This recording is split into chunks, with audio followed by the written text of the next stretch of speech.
Alright, so we'll start the meeting. So, first item is to receive apologies for absence. So we have an apology from Simon Reed, who will not be able to join us today.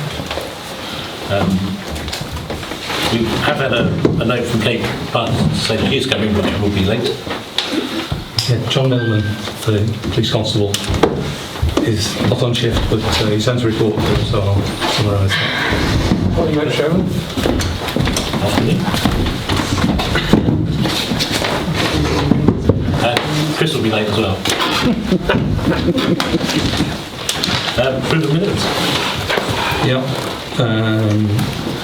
Minutes of 4th of July. Are there any amendments to it? I understand that at 9.2, the membership of committees and working groups, the draft minutes were in error, and the planning committee should consist of Councillors Greenwood, Knights and Campbell, Peter Knights, and the community and asset committee should be Councillors Campbell, Alison and Peter Knights, Henderson and Marshall. Okay, so not me. Not you? Not me. Right. That's what Okay. Are there any other corrections? No. Please sign that amended copy then. So sign front sheet. And initial the changes each one. Yeah. That's always the type person. Just that. Chris, have you got a pen? Right. Jane just wanted a pen. Have you got one? I think Chris has got one.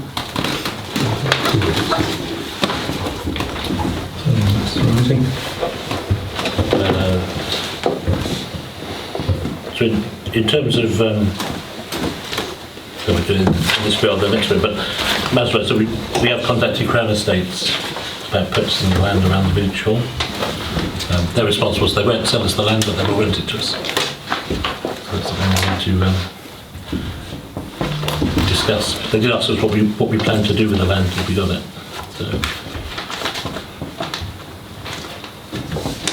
So what will you do with that? Bring that back? Yeah, to a future meeting. A future meeting, as we have a packed agenda, as always.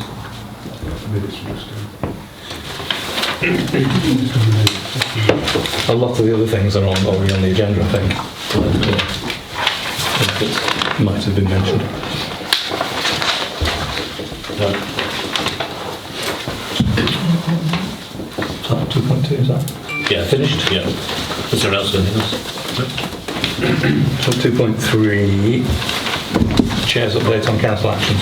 Yeah, so currently everybody gets, or should get the list of actions and meetings before. So I think currently in the last 3 or 4 meetings we've had about 40 actions. And we've managed to close most of them down because we've got 13 remaining actions, a couple of which we'll probably shelve anyway. So thank you to everyone for their hard work in closing the actions and meetings. Okay. Declaration of interests. Has anyone got any interest they would like to declare? Okay, shall I go first? So one of the items that we're discussing tonight is the purchase of a defibrillator from a company in the village. Up until 2019 I owned the company. Just so everyone's aware, I don't own the company anymore, and I have no interest in the company other than they do contract with my company in Australia currently, although that contract's coming to an end. And then there's an item that's coming up in the I think the assets report about the land next to the play area off Clover Drive. And that area, though not owned by me, I maintain the ditch, and the land is adjacent to my land. So you maintain the ditch through your own good will. I understand that the convention in the UK is that you maintain a ditch behind your hedge, even if that ditch is not on your land. And that's why I maintain it, because it's behind my hedge, and that's the convention. What a good citizens we are. Any other declarations of interest? No. Okay. You ready? Public forum. Nice to see you all here tonight. Has anything got anything I'd like to raise on the agenda? I'd like to say something, please. Sure. So I'd like to just explain a little bit about HS2, and this is really for the benefit of everyone just to hear. So Sarah, Andrew Shaw, myself, have all decided regrettably to step back from representing the Parish Council on matters relating to HS2. This isn't something that we do lightly. It's important that the Parish Council understands why we've reached this decision. HS2 is unlike any other community issues, such as the lake or the play area. Engagement's not about surveys, social media or opinion seeking. That time's long gone. Serious petitioning is about mitigation, which requires detailed knowledge and credibility that we've painstakingly developed over many years. All of that knowledge and experience is vested with us, and don't believe that there's any legacy knowledge in the current Parish Council. On your behalf, Sarah and I delivered a powerful and detailed petition to the Select Committee in Westminster at the end of June. Thank you for giving us the mandate to do so. The most significant win has been that HS2 is committed to reviewing Budworth Road closure and coming up with an acceptable proposal to keep it open. Significant additional mitigations were gained and included in the Select Committee's first special report, which was published on the 19th of July. These must be progressed and set in stone.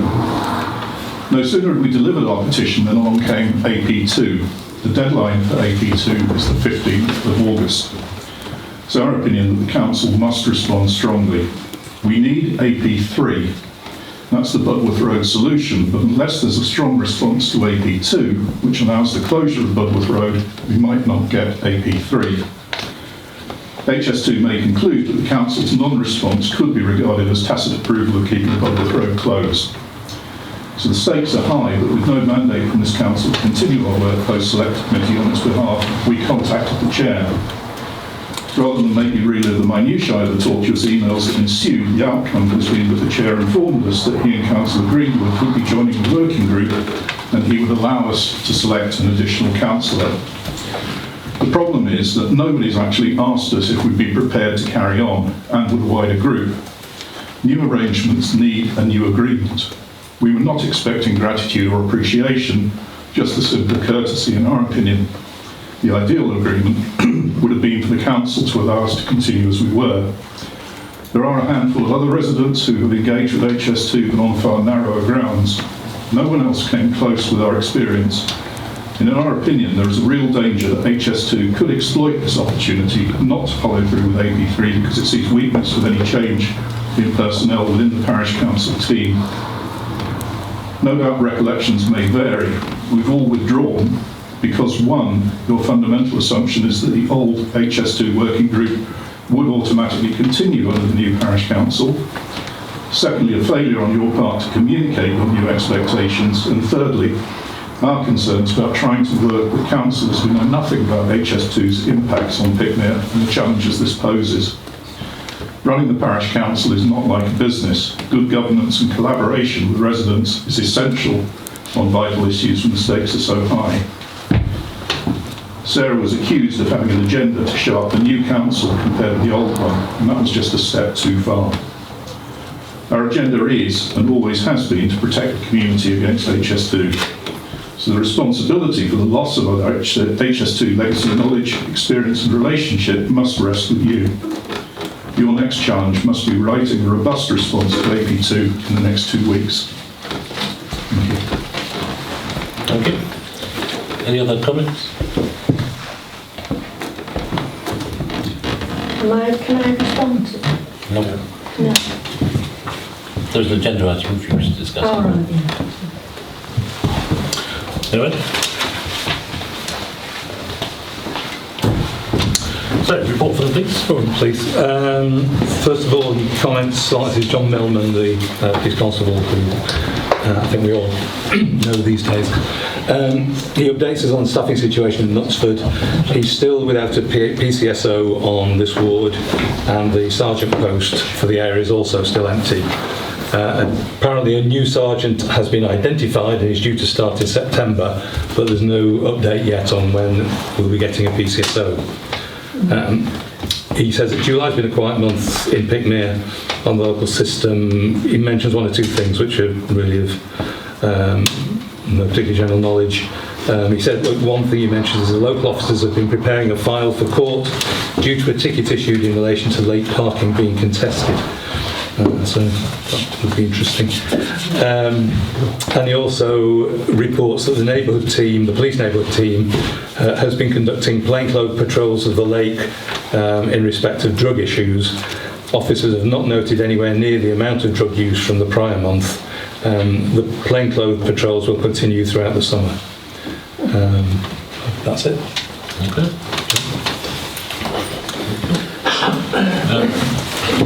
I know kind of Kate's or... She's there. Oh, sorry, sneaked in. I would have been here earlier. There's been a massive smash on the A50, so I had to come round. Yeah. So, where am I? Sorry, I'm just getting my bearings together. So, I'm meeting with John Dwyer at some point next week. Basically, to do coordination with what the PCA, well, what the police report is.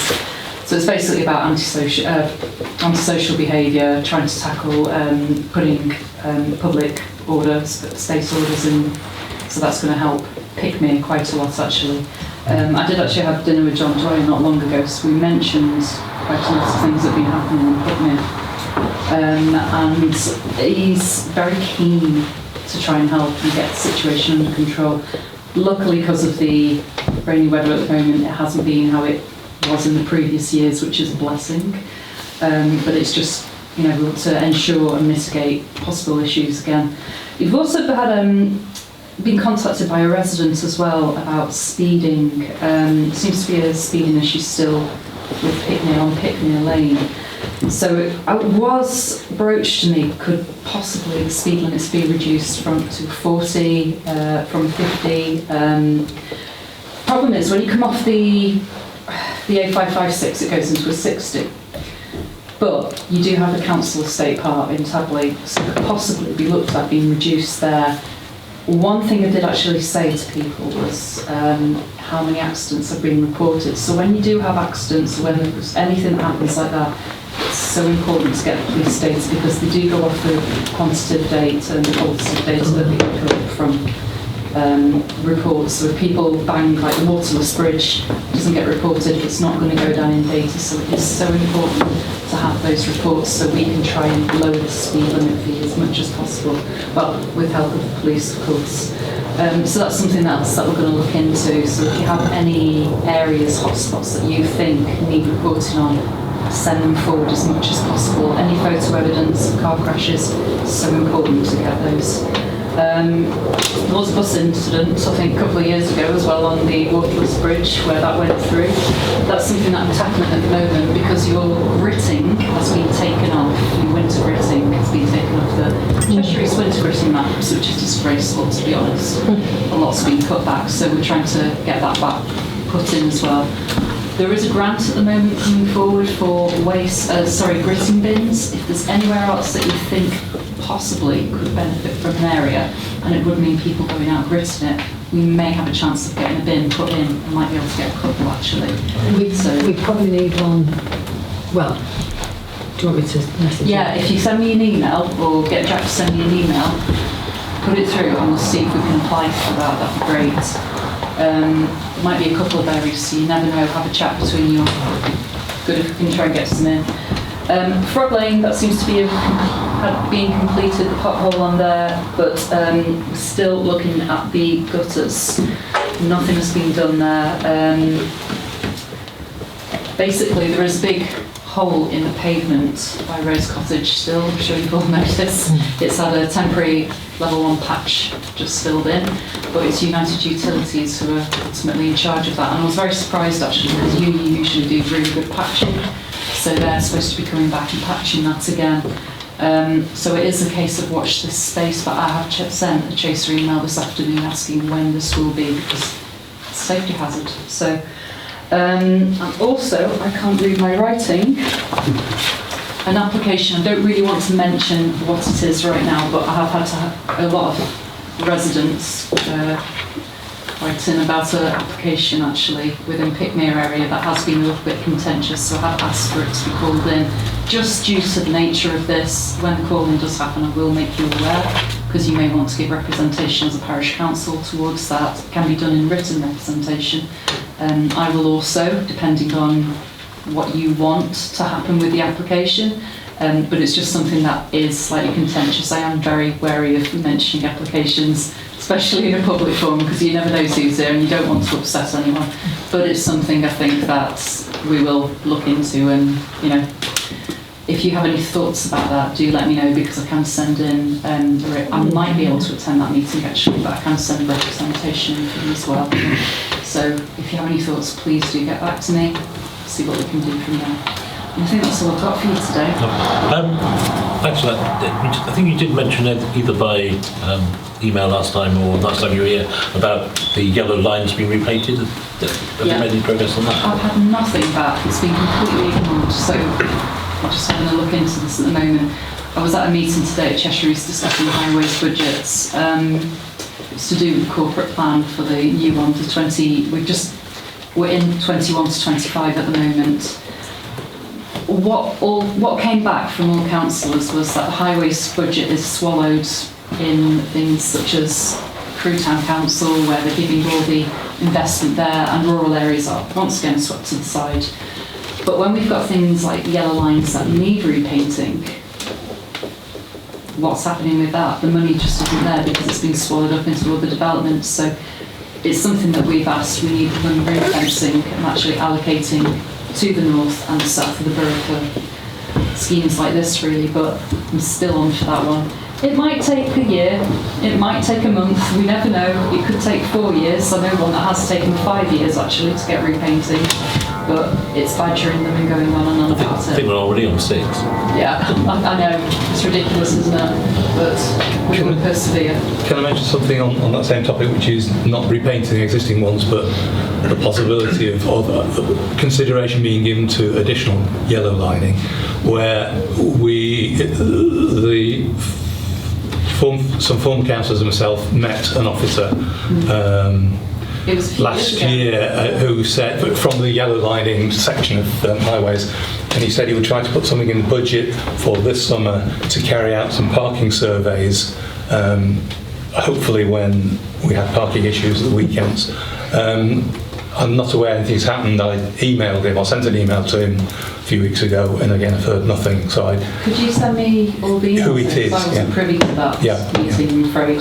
Well, it was all going on quite handily and happily for the time, but now. Because when we had the meeting, I think it was on Zoom with the former parish council, it was Simon, I can't remember his surname. It didn't seem very high on the council's priority list putting in existing, but to put new yellow lines in, there's stages of this. So it takes a long time, but this would be a first step. If they do some surveys. It goes through an assessment period, and that can take. This is where the money comes in. The legal side of it, approving it, and actually doing all the work for that is where the money's all swallowed up, not the painting of the lines. So it's basically an assessment from the council that happens first of all, and then they do a consultation within the residents and also the areas themselves to see if actually that area needs yellow lines. From there, then they go through the legal system and say, well, this is what we've looked at. Does legal think that this is applicable? And then from there, they decide. It's usually you will get the yellow lines if it's a very, very busy area, but it depends. So if you have like a parking issue, like what's happened at the IROS recently, you possibly could get yellow lines from there, but everything again needs evidence. It's all evidence-based documentation, especially if there's been problems where you've been getting emergency vehicles down to the lake. So when that gentleman unfortunately passed away, that was one of the things that could go in favour. They usually take the last 5 years as evidence. So if you've got any photos or any parking issues, like someone's parked all the way across the pavement, or they've blocked people. Actually, it's not illegal to block someone's drive, unfortunately. But just things that have caused issues that you feel go against parking contraventions, basically. Send the evidence into the police, because they're the ones that need it in this case. And you can just build up evidence for getting all the other lines. We will put it in, and we will actually, well, I will keep badgering them and say we need yellow lines. But the problem is the money in the budget to do it at the moment? Honest answer, there is no money available. But we have to just keep trying and asking and asking and asking. And with issues that we have going on in Pickmere, that actually builds the case. We wish we didn't have these issues, but unfortunately we do, so hopefully you might get the yellow lines. I think a former councillor did look at permits at one point. That was Alison Ball, wasn't it? Well, And there were discussions with Cheshire East in years gone by about. Yeah, and I got a lot of documents.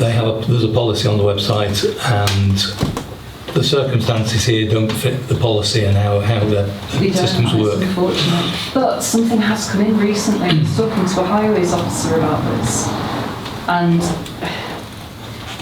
there might be something that we can relook at. He's not throwing it, he's not kicking the can down the road on this one. He says if it's something that the new parish council wants to re-pursue, we could possibly go and have a look at that and see, could we revisit this again? Is it something as a council you decide on you might want to look at parking permits? Because I'll have a look at that again and see what I can do. But I'll leave that all obviously to you to discuss. So I mean, something we want to discuss with the residents. I think certainly when I was knocking on doors, although it probably wasn't that popular 3 years ago, it's probably very popular now. Yeah. And we've also had a meeting with John Dyer. yeah, I think it's great that you have as well, because I think the more people he hears it from, yeah, the more effective it will be. But one of the things he was mentioning was if we can get permanent parking for the village, then the public space protection order becomes very easy to enforce. yeah. Because every car they find that isn't a resident's car, they will tow. But we need to, again, get that in place, have the extra lines as well. Yeah. And then just to pick up on the speed thing, again, we discussed that with him. Unfortunately, they're unable to train, the police are unable to train anybody else. So we're very much as a village reliant on those people that have been trained. Unfortunately, my understanding is the majority of those people will not continue doing the speed watch. So we have actually found the council's camera, but unless we can get those people to rejoin, we can't collect the data that we need to change the speed limits. I think there's somewhere where they can go and get retrained. It doesn't necessarily have to be where they come here to train you. In Cheshire, there's no training going on at all now, There's nothing because their policy was found to be deficient. So they now have to do a new policy before they can start training people. It'll have no effect on the training of people, but without their new policy being adopted, there's no training. We certainly aren't short of people that want to be trained. No. But the police can't train anyone until that's sorted. That's what I see. I do have a little old lady in Little Bollington who likes to stand outside with a hairdryer with some aluminum wrap around her hairdryer, and she just points at the cameras and seems to work for a bit, but that's not the answer, I guess. I mean, we won't mention the vicarious liability of anything happens. I guess that's my next Thanks very much. Finance? Yes, Jan, I circulated the summary of receipts and payments of financial year to date. Any questions on those? And I also circulated the reserves balance, breakdown of earmark reserves. Any questions on any of those? From you. All right. Can they be noted then? I'm happy to note them.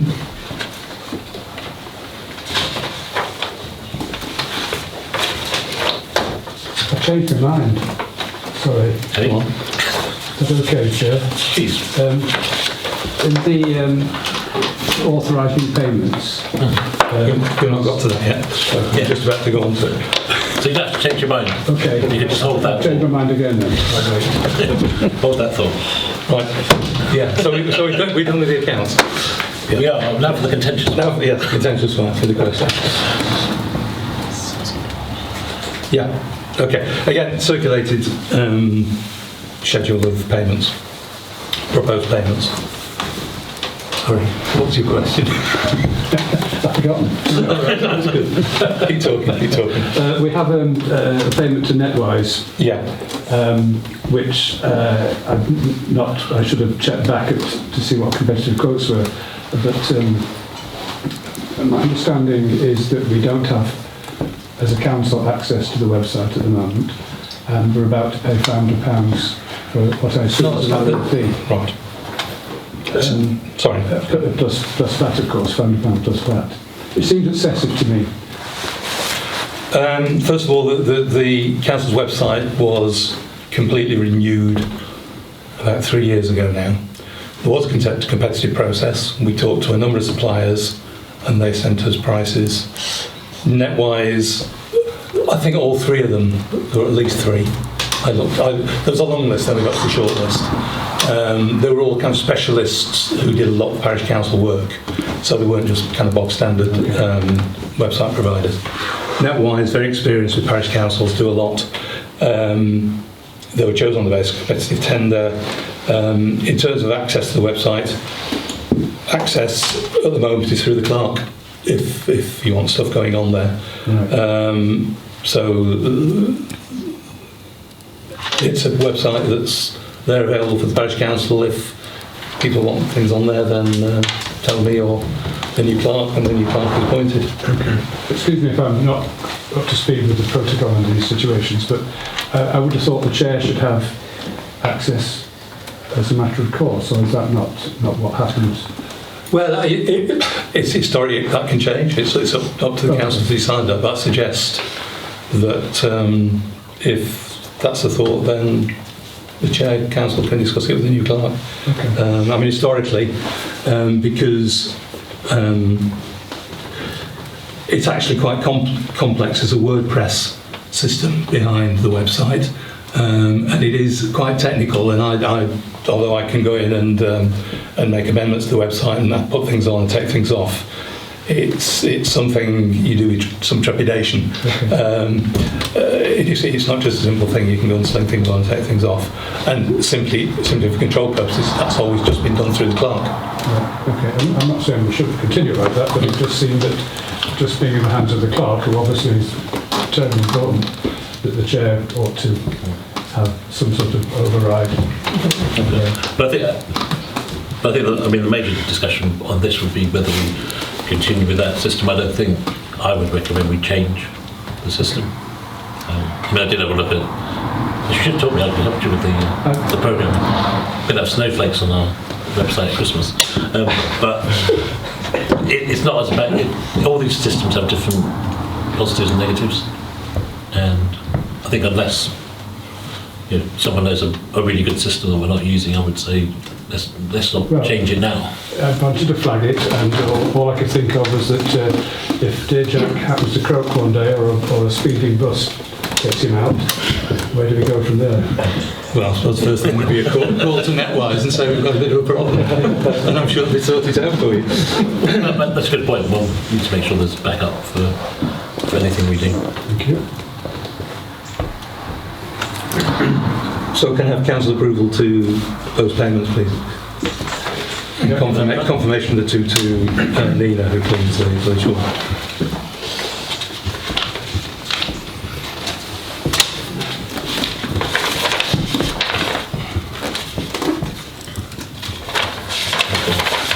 And then there are a couple of finance-related things that we're going to take in the closed meeting because they contain commercially sensitive information. Just so everyone knows. They're quotes, just in case anyone was wondering. The planning. Planning is three newish planning applications submitted. Two of them for domestic extensions, one at the Hollies on Frog Lane, one at Fernhill Cottage. If you wish, you can obviously comment on those. And then there's a third application which came in late last week which is for Fernside on Frog Lane, change of use from dwelling house to hotel. That building has, I think, in recent months or years been used as an Airbnb property, but they're trying to formalise its change of use to hotel. So I don't know whether anyone has any questions or comments on any of those three. Hotel, it makes me go a bit concerned. Well, I mean, the proposed layout, it doesn't show any extensions to the building, which is obviously quite a large house. I think that it proposes that there would be 5 bedrooms, so it's an enormous hotel. I mean, the information's all on Cheshire East website. I think 5 bedrooms, dining room, sitting room. They don't propose any additional parking, but it's obviously a large site with a fair amount of tarmac. In terms of the principle, the site is within the green belt, but green belt policy, the policy in the local plan, well, the green belt policy generally is a lot more flexible than it used to be 10 or 20 years ago. And the policy in the local plan says that the reuse of buildings within the green belt for different purposes are not inappropriate in Greenbelt, so that they may be appropriate in Greenbelt, provided the buildings are a permanent and substantial construction. So in terms of Greenbelt, I don't think there's any grounds for objection on that grounds. But there are, you know, if you wanted to raise issues around, I don't know, don't put words in your mouth, potential disturbance or issues like that, then, you know, you're free to do so, I think. My understanding is it's already a B&B or whatever. So I would assume that it must be some sort of taxation reasons, because it's already effectively a hotel by any other name. So I just... Well, I think in planning terms, it's the definition of where a house becomes, I don't know, letting rooms out or a boarding house. I mean, Airbnb, a lot of Airbnbs are part of somebody's house, aren't they? Yeah. That wouldn't normally require planning permission. But the boundary between dwelling house and hotel is a bit kind of wishy-washy and difficult to determine, which may be one reason why they've applied for this application. The application is very thin on detail. Yeah. It has to be said. So 5 bedrooms now, then an extension. Well, they have to apply for an extension, so that would be the subject of a future application. And I'd be a bit concerned about, as you say, I mean, there may be a reasonable amount of parking available on site, but you know, access and egress from that site is a bit different for, you know, most Airbnb is for half a week, a few people coming and going, but with a hotel it could be different changeover every single night, couldn't it, potentially? There could be quite a different pattern of traffic down what is not a large road. And also you can get in a scenario where if there's a restaurant, dining room, you know, non-residents start to use it. But it doesn't say anything about that, does it? No, it doesn't mention it at all. No. And at what point the scale of that kind of non-resident activity would itself require planning permission is again a bit indeterminate. But it's, you know, it's something that, you know, it's a possibility that something like that might occur. Without the detail, it's difficult to say, isn't it? Is there something that you guys would like to raise? I think at the moment, I think as an Airbnb, I think it has guests up to something like 20 when I've looked on it. So there's a huge number of people allowed to go in it now. I don't know whether or not you'd get any more other than obviously what Nick's saying. You may not have as many people there each night if it's a hotel, but you might get more turnover. Can we make sure Jeremy Clarkson doesn't own it? I think everyone has to abide by the same rules. apprenticeships and I think a bar. to run a commercial restaurant or would be pretty difficult in this village anyway. I think that you only have to look at how the guest house, they opened to the public, didn't they? They still do eat with meals. I don't think there's ever been hordes of people rushing. No, but the food was okay. Yes, I think it is good. Okay. I assume there's nothing on the Nothing's changed on the enforcement. Michelle, I heard nothing more. I'd not like to hear anything more because unless somebody can I'm assuming, Jack, that obviously everybody along Frog Lane has had notification of it and they can write the concerns in. Well, they can. I've not checked whether they've all been notified. As of today, nobody's put anything on. It's just the application. And Yeah, okay, that's interesting in itself, isn't it? Can we register our concerns around traffic and parking issues? The last thing we need is more parking issues in this village. I don't think there'll be parking issues, Nick, because the place is so big that... There's nothing about licensing, is there? No. But that's a different... yeah, You but can't apply for a licence for something you haven't got yet. So it doesn't mean they're about licence. Creep, isn't it? You get that one, then you get that one, then you get that one, then you get that That one. was just my but concern. this is the second application this year, isn't it? Yeah, On yeah, the side. yeah. Okay. Anything else you want to ask the clerk to raise? Well, I mean, would you like to submit a representation based on that? Yeah, I think so. Maybe we need want to vote, or is it a general consensus? Okay, proposer? Second. Okay. Those that would like to raise a concern? Yeah, okay. And no comments on the other two domestic extension applications? Other than take note of what the Neighbours. neighbours say. Yeah, I think it's all right. And some of these outstanding things are coming to their Jubilee. Jubilee. Yes. Do we need to register Yeah. a point? Kate, go on. Yes. Yeah, I mean, some of them I've been writing to Cheshire East for years. I've not done it in recent months because it's just a waste of time. We hear nothing.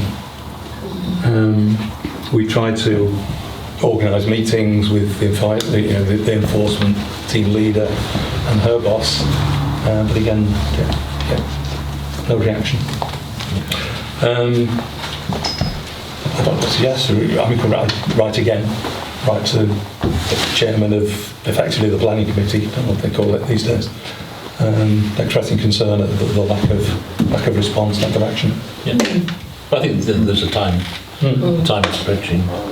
There's a process and difference to the process, one way or the other.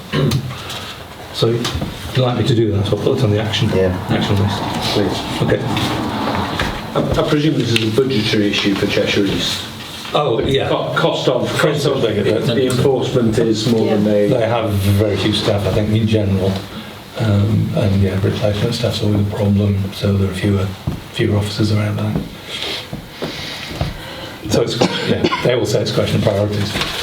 Other things cause more problems elsewhere. True. Yeah. Okay. So nothing else on planning? No. Okay, so to do an update on council training. That's me. And I haven't booked anything. Okay. You know that. Is anyone else got anything in the pipeline that we need to know? Just Just the budget. one coming up for planning for you two guys in November, I think. Are you booked on that? Not yet. No. There were no vacancies No. on the last one. Oh, okay. And she just said she'd put them forward for the next one and be in touch. Yeah, so we're waiting. So You're awaiting another course to be run, aren't you? yeah. I'm booked on a council training one in September, which will come forward if they get enough people to make it worthwhile. Okay. September Do we want 19th. to sign up to? Which one did you Just you know, is it? Which one did you sign up Is it to? us? The one I should have done on when I became a councillor. Oh, okay. Induction. Okay, induction. We did that. So just remind them if they can just let Lorraine know Yeah. so that we can check on the budget, which Which isn't is huge. not very high. And then we'll have to have a meeting to decide how we deal with it if we run out of money. Okay, so update on possible parking measures at the IROS. So,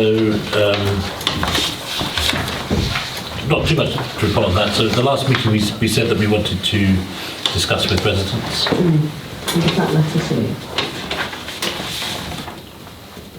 It's I see. It's Okay. to remove those Yeah. trees. So we have had a couple. We've had one company decline to quote. We have had a quote from one company, but I think the consensus in the last week I remember is that we need to take the village with us on this. Yeah. So we need to, I guess, ask the Lake team if they can think of a mechanism for getting feedback from the residents. Okay. I mean, in terms of the parking companies, just to remind everybody, what they'll do is they'll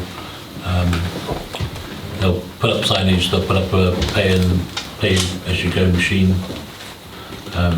You might not be able to link it to your mobile phone on the ground, but on the grounds that we haven't got good reception in Pickmere, so it's probably useless.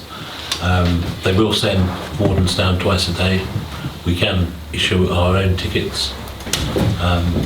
We can decide what the rules are. So people parked on the wrong side of the gate can be fined. People who park badly can be fined. People who are parked in the right place can be fined. So we can do all those things.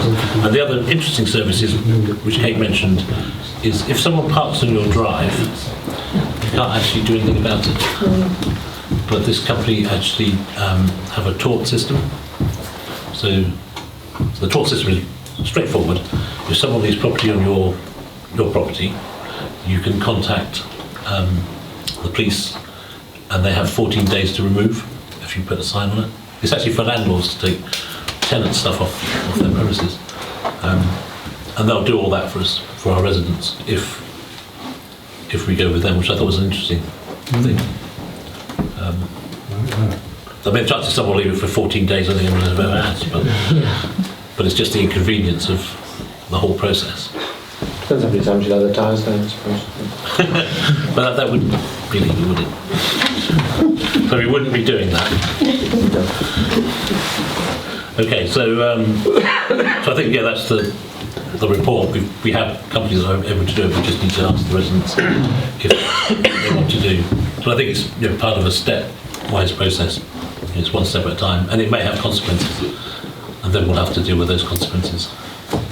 But we can stop it. Of course we can. If we want to. If we do it and it doesn't work out, or everybody in Frog Lane ends up with all the parking issues that we had on Claver Drive, then think again.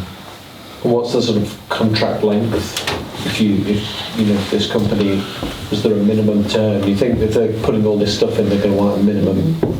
Yeah, but I mean, contract's interesting. There is a term, but it excludes you from going to another company. So literally, if you think about it, the majority of tickets would be issued by people that we designate to issue tickets, and that's where their revenue comes from. But if we don't issue any tickets, it's only their people issuing tickets. It's not a. I think that's why the first company weren't that interested, because they couldn't, unless we are keen and we do it every day, and you know, we have hundreds of tickets handed out. It's not a huge thing for them, but they do make their money from the escalation, not from the ticket sales. Right. I think I said last time we had the Mersey Bridge. The Runcorn Bridge gets most of its money from people who don't pay because they risk the sign. So, okay, so I'll leave that with you guys to push that forward. Can I just say one thing, Joe? That's all right. It just strikes me, if we're going to be going out to the village to ask their opinion on parking at the lake, should we be actually thinking about several areas? You know, so parking, something about speed restriction or, getting opinions from villagers on several matters like that, so that when we are trying to fight our corner with Cheshire East, we can say, this is what, 8 out of 10 80% of the villagers wanted us. Expressed a preference. Yeah. I mean, that might be useful.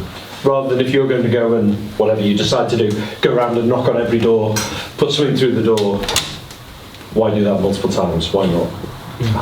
Could we not have some flyers printed and put them inside the Pickmere press when it's being delivered? Because that's like... That's so environmentally unfriendly that I protest immediately. I know people in here that won't see it if it goes online. Well, I think it will be not done. Oh yes, no, it's a big one. Will be done. But I think if you want to put that information into Pickmere Press, but I would question why we need to try and send it with Pickmere Press. Because it's quite a long... It'd be Can I just point out that in the last 3 or 4 years, Parish Council has carried out consultations. One related to the neighbourhood plan. There was a separate consultation about parking issues. And the information is available if you want to put that rather than go and do it all again. No, I think we need to do it again. Right. Well, I'd prefer to do it again. Well, I mean, maybe the sensible thing would be let's look at the information that was collected last time. Because I do know when permits were mentioned last time, I know a lot of people, my neighbours, were not keen. But now they probably been very keen. Because at that time Clover Drive wasn't infested with visitors, but now it is. So I think we take it with a pinch of salt, but let's look, Well, I think there's some very good info on the previous, for example, neighbourhood plan, in terms of Lots of people's comments opinions and We've things got lots of are. new residents as well now, haven't we? So I think that we've got to take those on board as well. well, let's look at. I don't remember there being a discussion about potential charging at the lake, which, for example, it wasn't that, so there's a more specific. Yeah, but it was done before, wasn't it? There was a neighbourhood plan one, and there was a lot of response about parking issues in general, and ideas of doing this and the other. And there was a separate survey that was carried out. It might have been more tightly focused on Clover Drive, the orchards, about parking issues specifically. That was done, I don't know, a couple of years. Well, one gets confused with COVID, but when the things actually were. But I was thinking more about, wasn't there a plan to have parking charges at the lake, was that right? They used to have signs up saying... no, that was a different problem. It was discovered that it was felt that some of the parking spaces at the lake were being used by people who parked their cars there for long periods of a week or a fortnight or longer. May have been residents. There was a fear that it may have been people who charged people who were flying out from the airport to look after their car for a week, and they'd go and park it on there for free and then take it back. So, and that's why the council ended up going to a parking company to establish this system. The system worked by someone, parish councillor, taking a photograph of the cars outside. I think we put hours restrictions on the notices, so it'll be on 10 o'clock or something like that, 10 till 6 or something. Take a photograph of the car with car number plate. It had to have in the frame the notice on it, which is why there had to be notices between every 2 spaces. Send those off to the parking company, and then they would issue a ticket, and we would get a small cut if they got the fine paid. But in the end, although we sent a number of photos off, they never seemed to pursue anybody, and there was some mess up at their end. But the problem seemed to solve itself by the direction of the notices, and the problem seemed to die. You're probably dealing with I'm not quite sure what the problem is you're dealing with, but the problem, you're dealing with a different problem in those parking spaces. Okay. So did the notices go because the system got closed down? No, the notices went because most of them got vandalised. But within the first few months, I did send off a dozen or so photos, and wondered why we never heard anything back. Thank you. Okay. So next item is the second update on HS2. HS2, well, I mean, this is, the report really summarises what Chris said earlier on, that the AP2, AP stands for additional provision. So what the APs are proposed amendments to the scheme that was submitted to the Select Committee for consideration. And what HS2 tried to do is to negotiate away objections in the petitions, and if they can succeed in negotiating a solution with the objectors, then it might require an amendment to the scheme, and that becomes an AP. So AP2 is the one that's been advertised at the moment. Comments or a petition can be submitted in respect of AP2, which primarily relates to alterations to junction 19 on M6. But also makes the assumption that Budworth Road remains open. A petition on that has to be submitted by the 15th of August, and it needs doing. And then hopefully in due course there will be a further AP.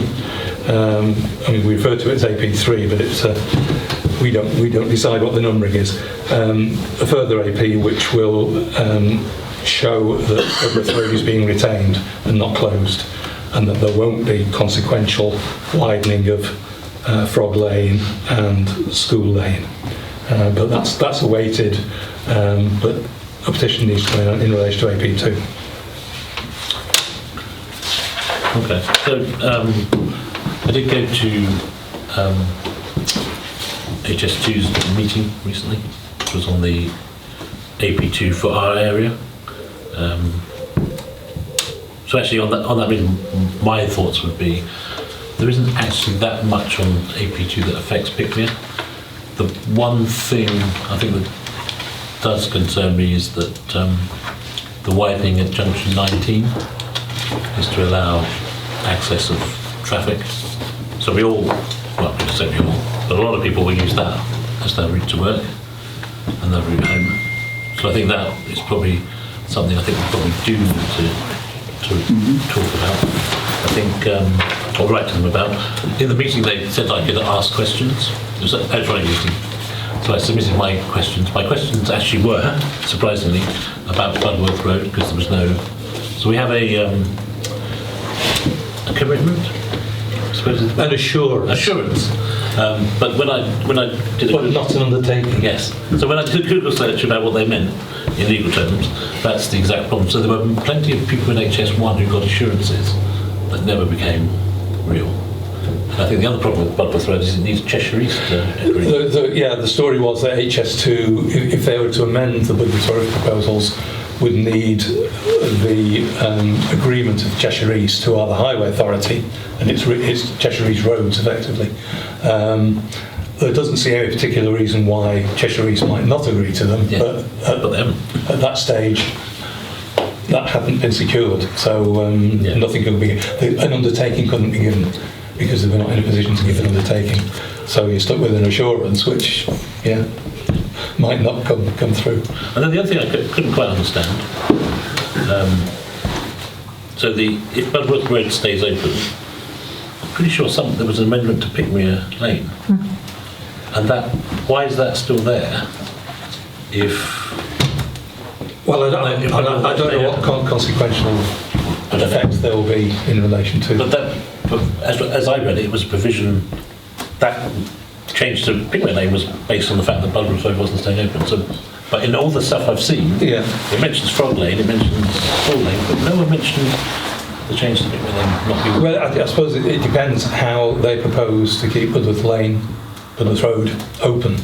Will they just take it straight underneath the railway, or will they have to move it around a bit, which might involve some consequential changes to Pickmere Lane? But I don't know. But as drawn, it's not required anyway. My own opinion. I don't know. So I think those are the things that I think we should personally write about. So it needs someone to write it. So is that then we're going to have to hand over to the next person in the hot seat, or is that something you can help with? I will not have the time. I will not have the time between now and the 15th of August All right, so we'll have to get involved. to get the incoming person, whoever that is, to take up the challenge. It's given them a very short learning curve. We were all on the short learning curve. That's the problem. So, okay. But also, if anyone else has got any ideas or things to add in. So we'll ask the incoming clerk to prepare that before the deadline. And let's hope they're... I wonder, Chair, whether we should... Timescales are tight. I wonder whether we should, make an appeal to people who have previously been involved with HS2 to see whether we can't talk anyone into getting involved again or maintaining involvement. They'll mostly sit in the room, I guess. There's a question for the people in the room. I don't think this is the forum to discuss that.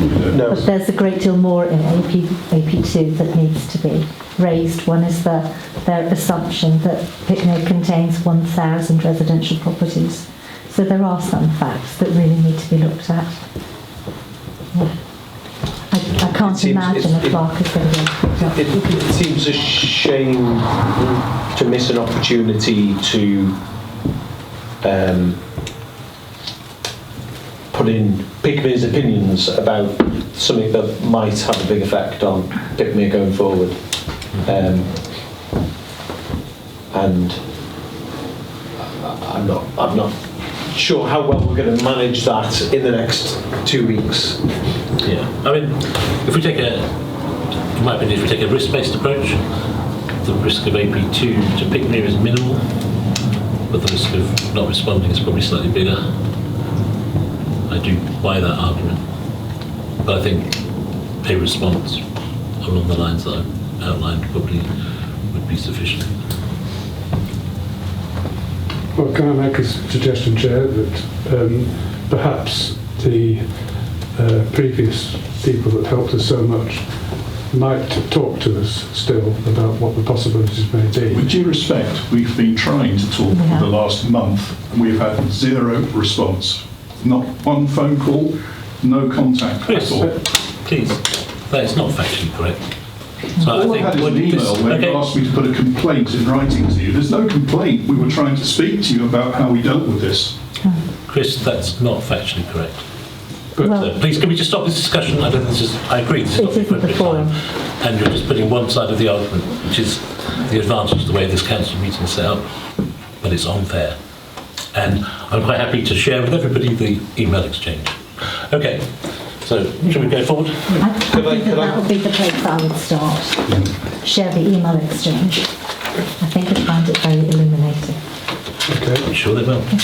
Right, moving on. Can I propose that the council makes an approach Yeah, towards the people who, I second that.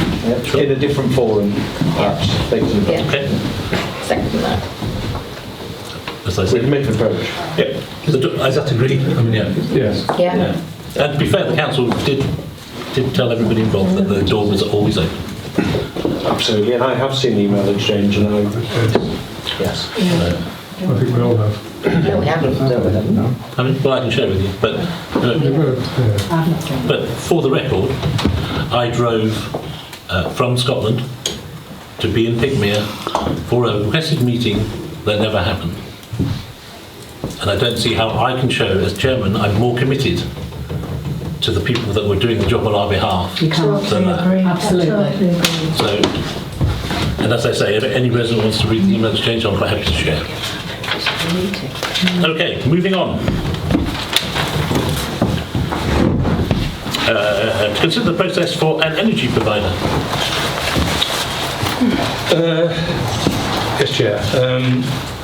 Well, the report says what it is. That we have currently 1 year fixed price contracts with British Gas for gas and electricity here and electricity at the Pavilion. The village hall contracts end in October, pavilion one in February. Those contracts were commenced when things were at their worst. Prices were particularly volatile.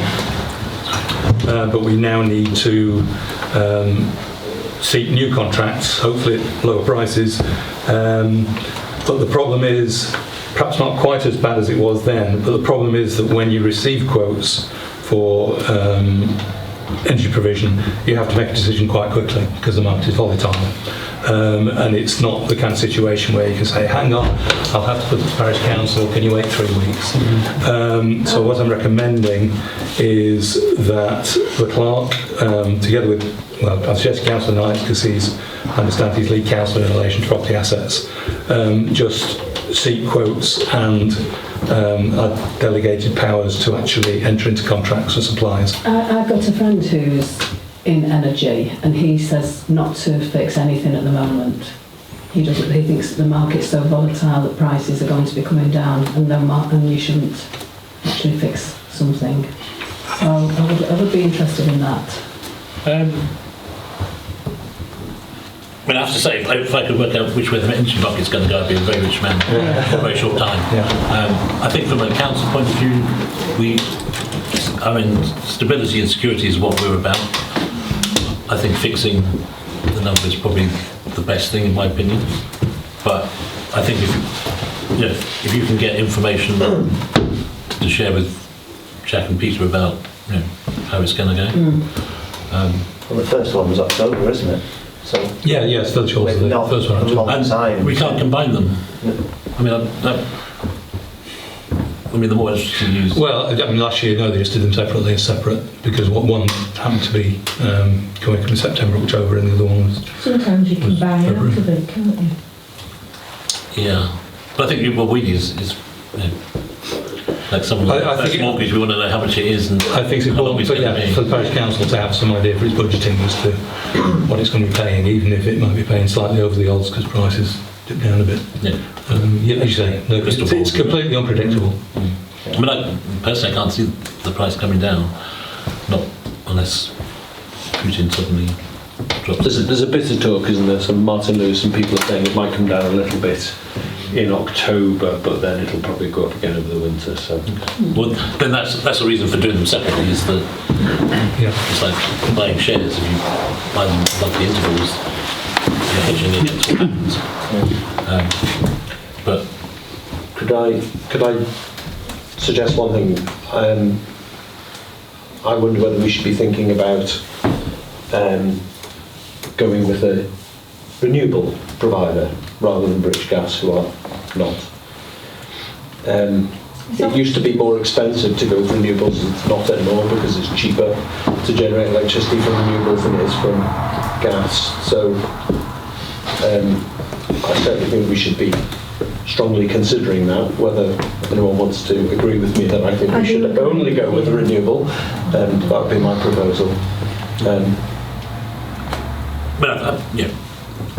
as you know, it's one of the things that I am quite strong about, but I think we also have to balance that with the cost. So I think if it's no more expensive, then that ought to be, or similar, then that's what we should be doing as a council. In the same way as I don't think we should print leaflets. Well, I would propose if it's no more than 10% more expensive to go with a renewable provider, I think we should take our social responsibility seriously and go with a renewable provider. Maybe ask the clerk for a steer on that. What's considered significant? Who knows? Depends how much the energy costs. Cost in the first place. I thought there was a number. What? Sorry. What was our total cost in the last 12 months? Sorry, no, not a figure you've got. Not the one I've got in the front of my mind either. It's not massive though, is it? So it's not going. No, I mean, the biggest thing is gas here. Yeah. In winter.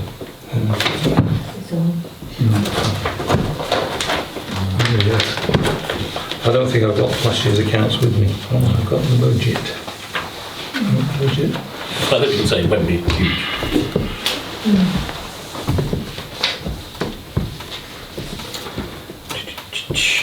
The budget for the year, for the village hall gas is 2,400. Electricity 1,700, which was, very substantial increases on what it had been. Maybe it was overrated, don't know yet. I suspect it's So that's less. £3,000. I suspect now it's probably less. Yeah. I mean, Is that at for that point we did the budget. together, or- No, that's a village hall. That's just village hall. So, Pavilion 1,400 we had in because it just seemed to be going up so fast because the budget was done last November. okay, so in terms of a proposal, we delegate the clerk and Peter to look at that. I think if you can get some advice from somebody who's in the industry as to what they see the way it's going, whether that's James' friend or someone else, I think that'd be useful. And I think I would. Well, I mean, we tend. Well, what happened last time is that you end up going through agents, and as it happens, this one was Ash Waste who got these contracts. Oh, okay. But previously, I was talking to a different agent. I can't remember the name. Lots of email discussion. So there are a number of agents there who will go out and try and find the best prices for you. Okay. So we'll do that, and if we can So you could ask for a range of quotes, and you presumably you can ask for. Can we have one for renewables, or primarily renewables as well? But I think my advice for this would be don't get into the situation where we get paralysis by analysis. Because it isn't the biggest bill. It was frightening last year, just because of that, because the prices were changing so much, and you just didn't know when to jump, when to commit.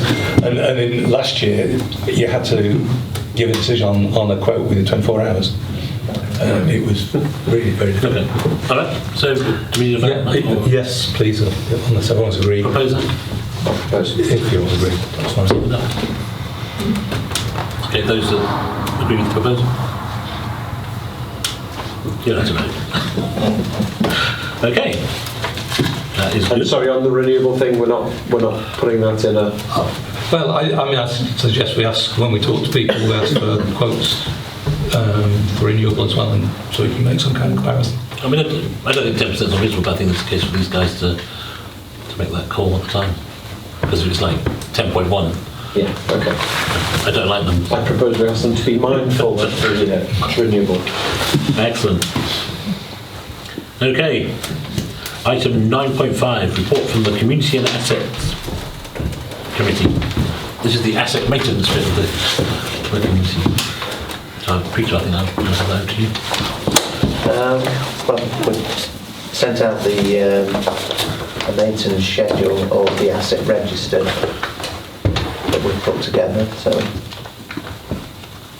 I take it everybody's happy to pick that. Yeah. I think that's a good document. So, Yeah, so it's a working document, so what we're going to do is we've got a meeting at the Pavilion to have a look through everything and make sure we've listed all our assets. Have you got a key now? We will have. And the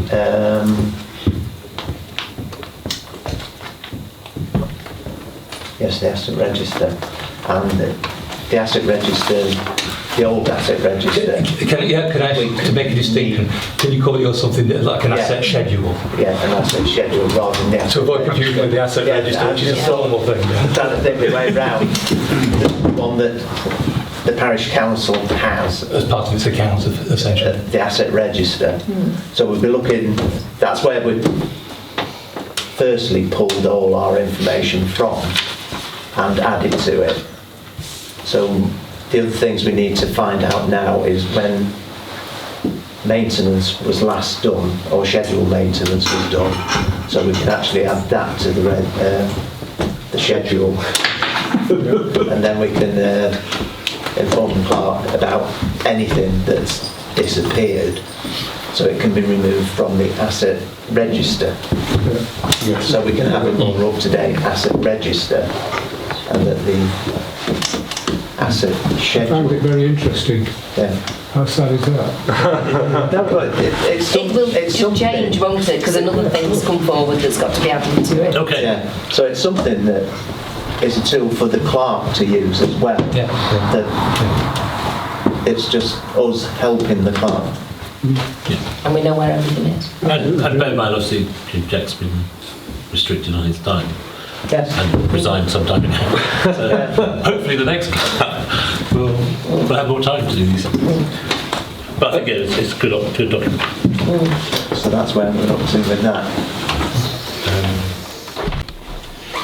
So the next one is about the overhanging trees, which I'm suggesting we add into our... Oh, right, yeah, well, that's on the schedule. Okay. And again, it's then down to finding out when the last tree survey was done. So, 2019. The next one's So- due next year. I think it's February. so it's just a matter, February. If you take 5 years, Yeah. from when the last one's. matter of getting the tree surgeon to look at these things and decide what needs to be done with it. Talking about gavel. Sorry, Chairman. I noticed that. This was given to by Jackie Weaver Don't after worry, the I last noticed. meeting. And it's the same thing for the risk assessment that was done for the village hall for the warm welcome. That lots of things were picked up that need to be done. Yeah. So we've got a quote for some of those Okay. jobs, but which is going to be in part B. Yeah, so we'll do that in part B, but there were some important things raised in that needs to be addressed as Yeah. a matter of urgency.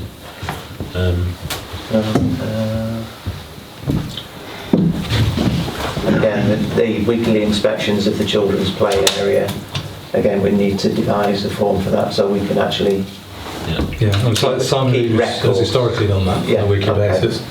And then there's been an annual survey carried out by a specialist company.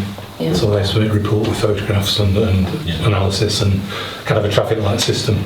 But I think my issue with that was that I come from industry where if it's not written down, it didn't happen. And if Yeah. we had to stand up in court and go, here's our Yeah. weekly report, we haven't got one. So I think that's something... No, not to, yeah, not to, but I wasn't doing it. Yeah.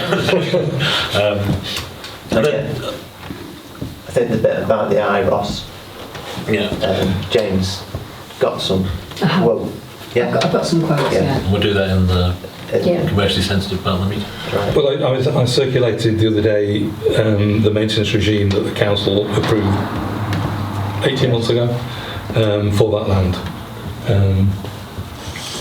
I mean, I think one thing you need to do is define or decide what the function of that land is, what you want it to be. Yeah, Do you want to flail it down to grass level, or is it kind of a natural area, meant to be a natural area, encouraging wildlife and that kind of stuff, or is it an area that you're keeping for visitors to sit on? You know, what's the purpose of it? Well, it's open recreational space. Okay, but I think, I mean, from I think my... it's a different piece of land than the IROS. Which we're talking about now? The land at the bottom of Between Jacob's Way House and Well, historically, it's been cut for the last probably 8 or 9 years, every 2 years. Steve Wilkinson has done it, and last year we had not last year, the year before, Alan Ford did it, so it's been done every 2 years. And I've got some quotes in to actually, if we leave that land, it's just going to be like the right hand side of the lake, like Platts, where it's going to be non-usable whatsoever. It will just, just go into a whole mass of... into its natural form. Yes, But but I think that's something we need to talk about, though, as to it what was we never a want to natural use it form when for. it was given to us. And it was never a natural No, form true. for years. All the time that my father was on the parish council, it was always cut. That's why I said, We it need needs to a decide decision as to what you want to do use with it in for. the future. Is that what the council wants to do? That's the long term. But I think, so I do have some issues with that. We do. So I think this came from a surgery. My first question would be, we're being asked to cut an area because of access to the lake from people's homes. There is no right of access. No, that wasn't the reason why they wanted it cut down.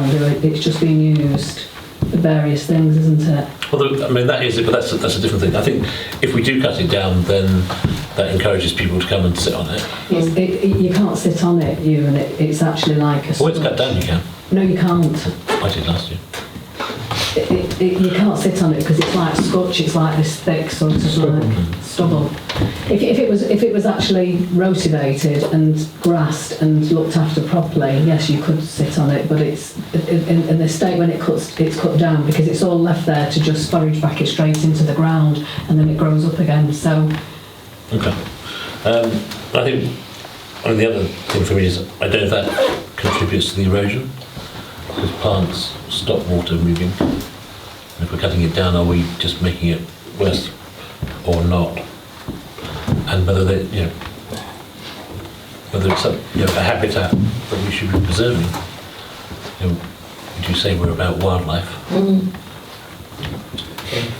Honestly, I would rather see it all overgrown, and that would stop people coming down sitting on it. That's my opinion. This is, we can have a discussion about it. Yeah. But for me, there are a number of different questions. Why not look at that maintenance schedule that I circulated before we have a further discussion?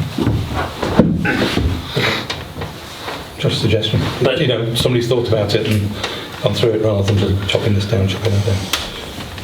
But historically, it's been done is that right? It's been done every 2 years? Not to my knowledge, no. It got very overgrown, and then Simon Reed organised some work on it.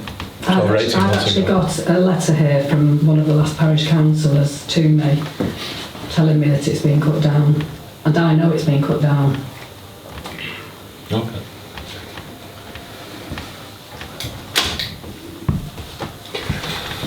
It's been cut down historically by Steve Wilkinson and then by Ellen.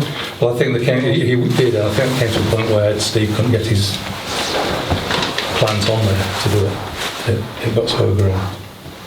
But I don't know. I mean, I'm not the expert. But Simon knows more than I do. Okay. So the concern that was raised in the surgery was that basically people using that area as a toilet because they can, because it's overgrown. Because of the height of it, you can get behind it and you're shielded from the people who are down at the lake. Absolutely.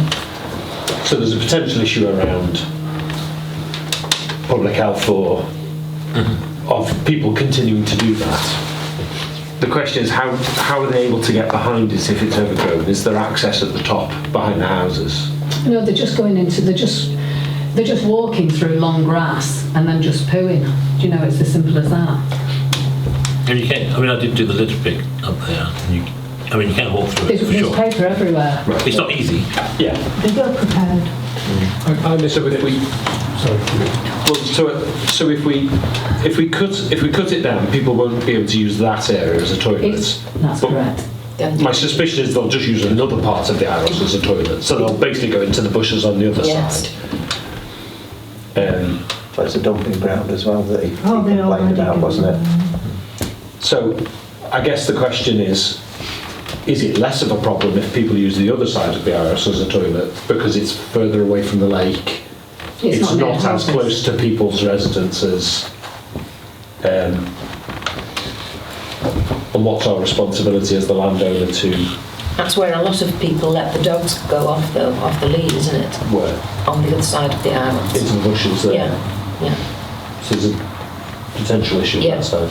Yeah.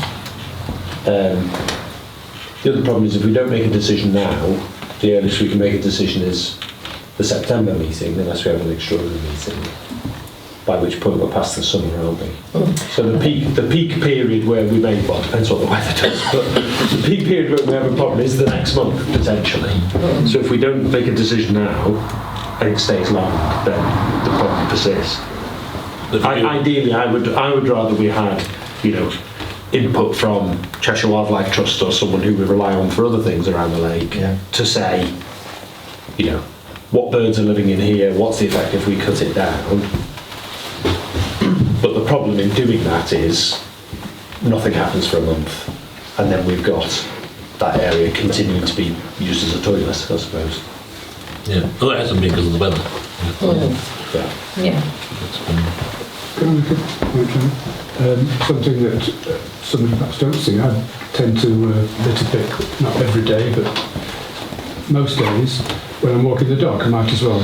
And we mentioned that the people use the toilet. And I know only too well how much they use it in the toilet. And I don't mean peeing. I mean, apart from, most people seem to be quite good with dogs. This is human excrement we're talking about in those bushes. So, whilst that's overgrown, that will happen. I also want to say that I'm torn on this one because the wildlife thing is so important to me. But on balance, my own decision was that it needs to be taken down to some sort of manageable level at least. And certainly I know the last time I think I just moved here, and the last time it's all stubble. The dog wouldn't walk across it because it was stubble, so people aren't going to part themselves there. But the health issue, it's horrible. The other thing that where you've got long grass is that people just tend to throw rubbish constantly, so that you're getting bottles, cans, anything just thrown into long grass. And they hide it. Because they can, because they do. You know, you only have to look at where, if anywhere has been cut down, how much rubbish is behind it. But I think that again could be... And again, that could also cause, harm to animals. But I think, because as I said, I did literally pick that place in the first one, and there was a lot of stuff there, but it is recoverable.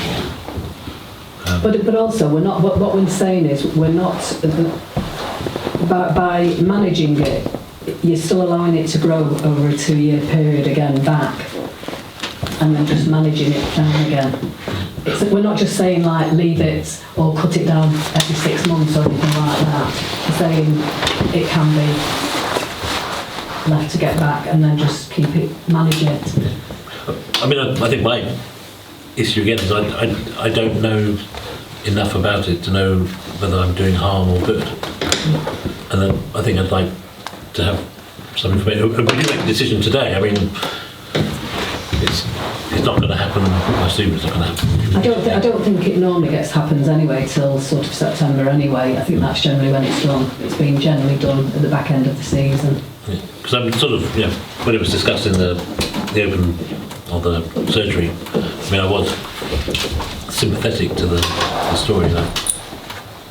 I just would like us to do something in head. I don't think it's only just one person. I think the feeling is the same. Yeah. But then my other question is, do we need to chop it all down, or can we chop a portion of it down? Maybe. There's 2 other things I'd like to mention, please, I'm thinking of now, is that one, Jeremy, whatever his surname is, there's a lot of rag work down there, which of course needs to be taken out before it takes over. And also, I can bore you for some while, as Jeremy did, about the processional moths. And we have processional moths down there, and they're aptly named processional moths. That's what they do. But when they chew the leaves, they leave a poison that you may think is a good thing, because if you walk through these leaves and pick up the residue of these processional moths, as I have done myself, you will then itch for 2 weeks. So you can see the people that are going through because they're walking around scratching their legs. But it is, seriously, whilst it's overgrown like that. Can I make a suggestion that maybe we defer this to the next meeting, that we collect some information? Well, I've got some information. What, from the wildlife? Well, we've got some, yeah. I know, we don't need to take it any further if you don't want to. Well, I mean, so for council to decide whether they want to take it further. Well, the recommendation was just further consideration be given to the basis of the land. Well, what about if we have take it forward and have a go, but on a proviso that perhaps we have a survey then, and if they say okay. And have that discussion and have a survey coming back to the next council meeting. Yeah, that's fine. We can still vote now. Okay. Have you got a proposal for voting? So, do we not want to vote on this tonight? Well, my thoughts are, how big of an issue is this? Are we worried that in the next month, between now and the next meeting, there's going to be a significant risk if we don't put the bushes down? The problem is the time scale for somebody who's doing it normally does it in, so I think that So if it's normally done in September, could we? This also is actually, it's not going to cost, it doesn't have to cost the council anything. It's been put to me that residents will actually pay for it. So it's not going to cost the village anything. But It needs machinery, doesn't it? Yes, but it's not going to cost the village anything. Because I've got volunteers who will pay. But I think, that's another question in my mind is who pays. I think once we decide, my concern would be, as a council, we should be spending our precepts on things that benefit the majority of the community. And that's why this one, and that's why this isn't going to cost you. Yeah. So if we decide that's what we should be doing, then that's the next stage for me. Yeah. I'm just not in my own mind I think it's clear been that I have paid enough for. information to make a decision. I think it's been paid for by others in the past. Okay. So it's not going to cost the village anything. But is that a benefit to the rest of the community? Yes. Well, if we decide that it should be done, and it really is only benefiting a small minority, and they want to pay for it, I don't object to that, I don't think.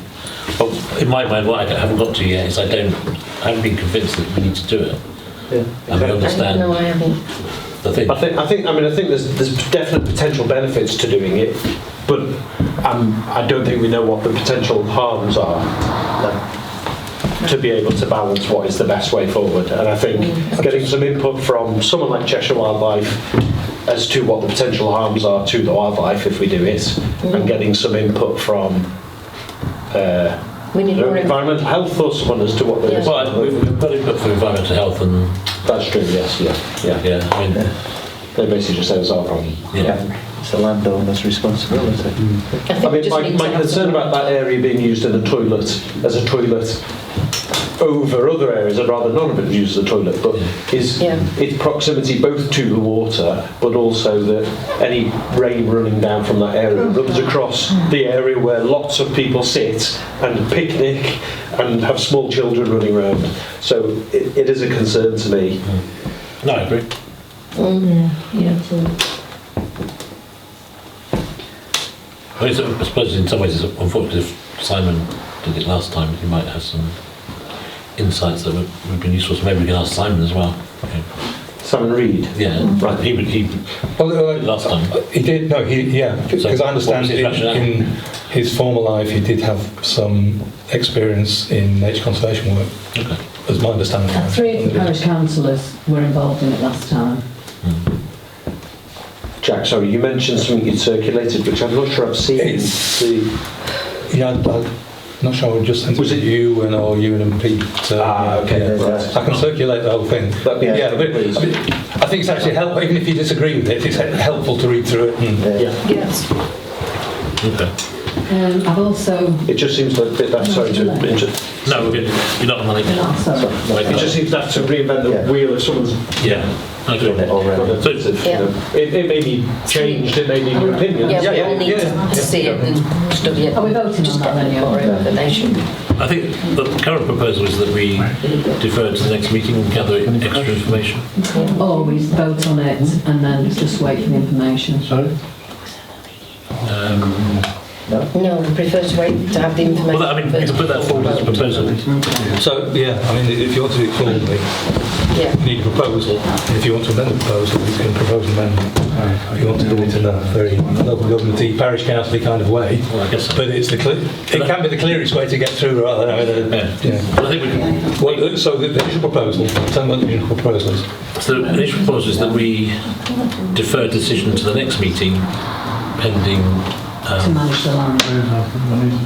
gathering of extra information on the issues that have been raised, water, wildlife, etc. I can look at the video. Right, so that's proposal. I'm not allowed to.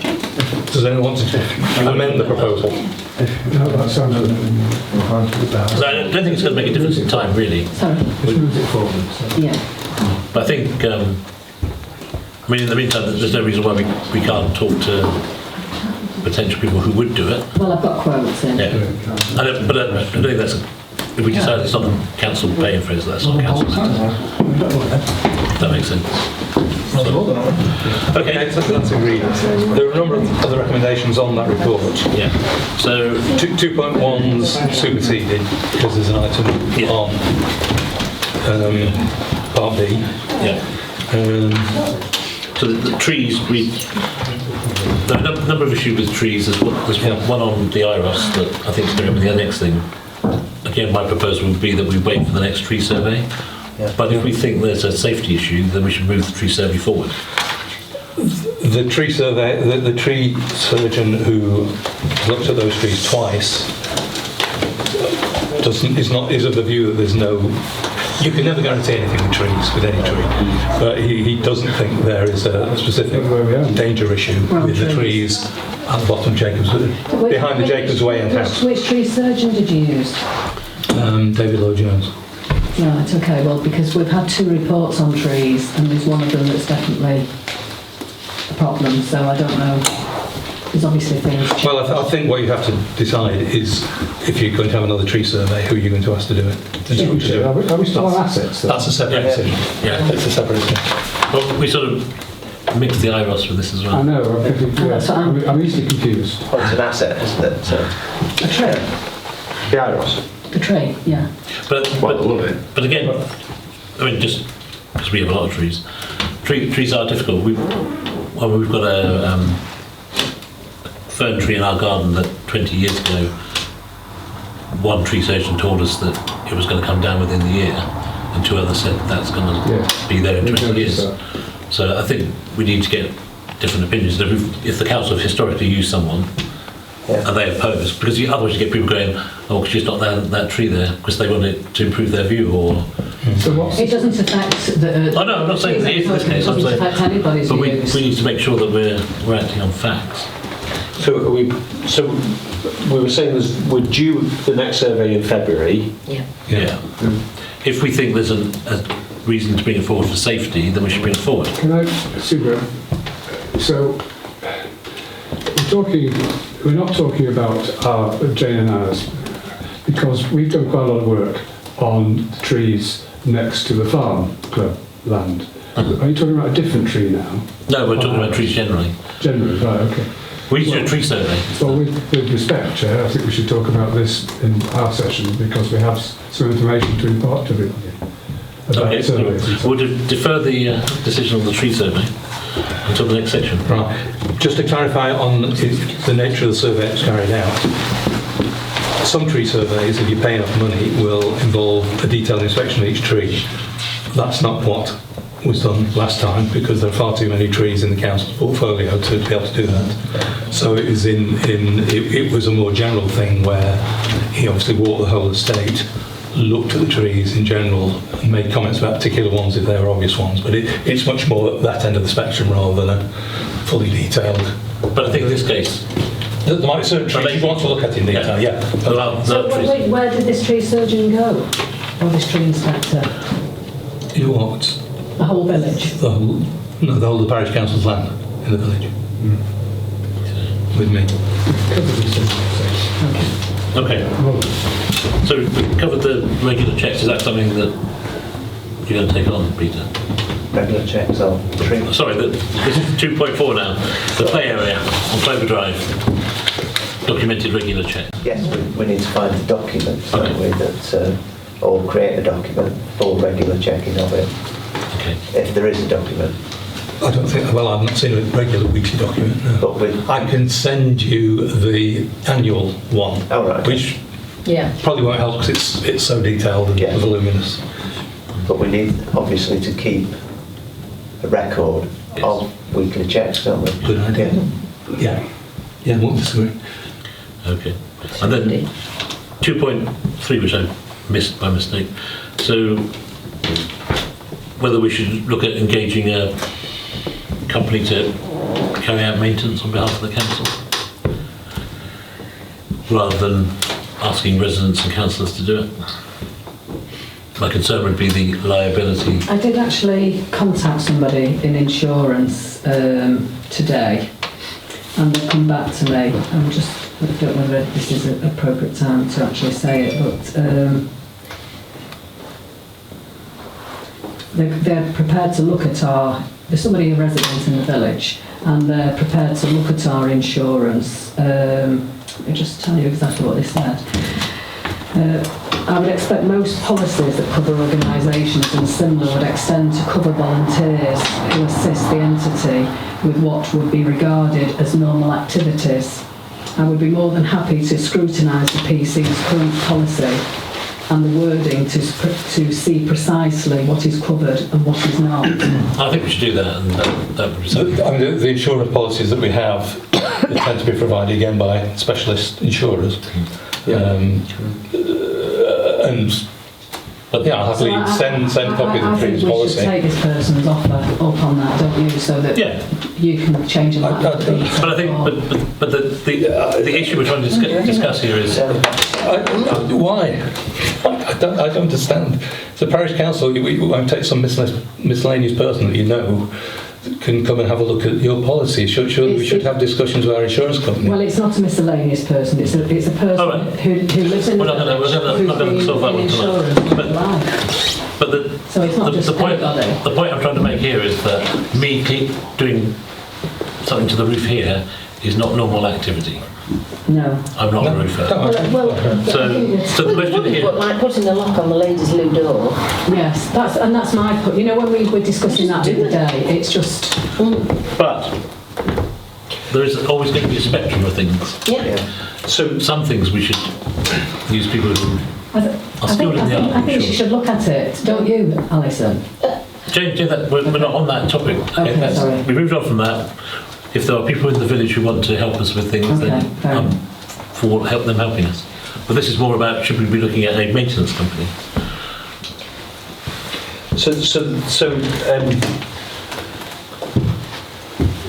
I mean, this idea came to me after a recent, not came to me, I became aware of the idea after a recent discussion with Jackie Weaver, actually, who was basically just pointing out that while it might seem great for well-meaning, whether it's council members or local parishioners to do a bit of this and that to help out and cut down costs, she expressed a concern that the risk of, if something went wrong, the council being sued for a very large amount of money might outweigh the benefit of saving a bit of money by someone well-meaning cutting the hedges for you or whatever,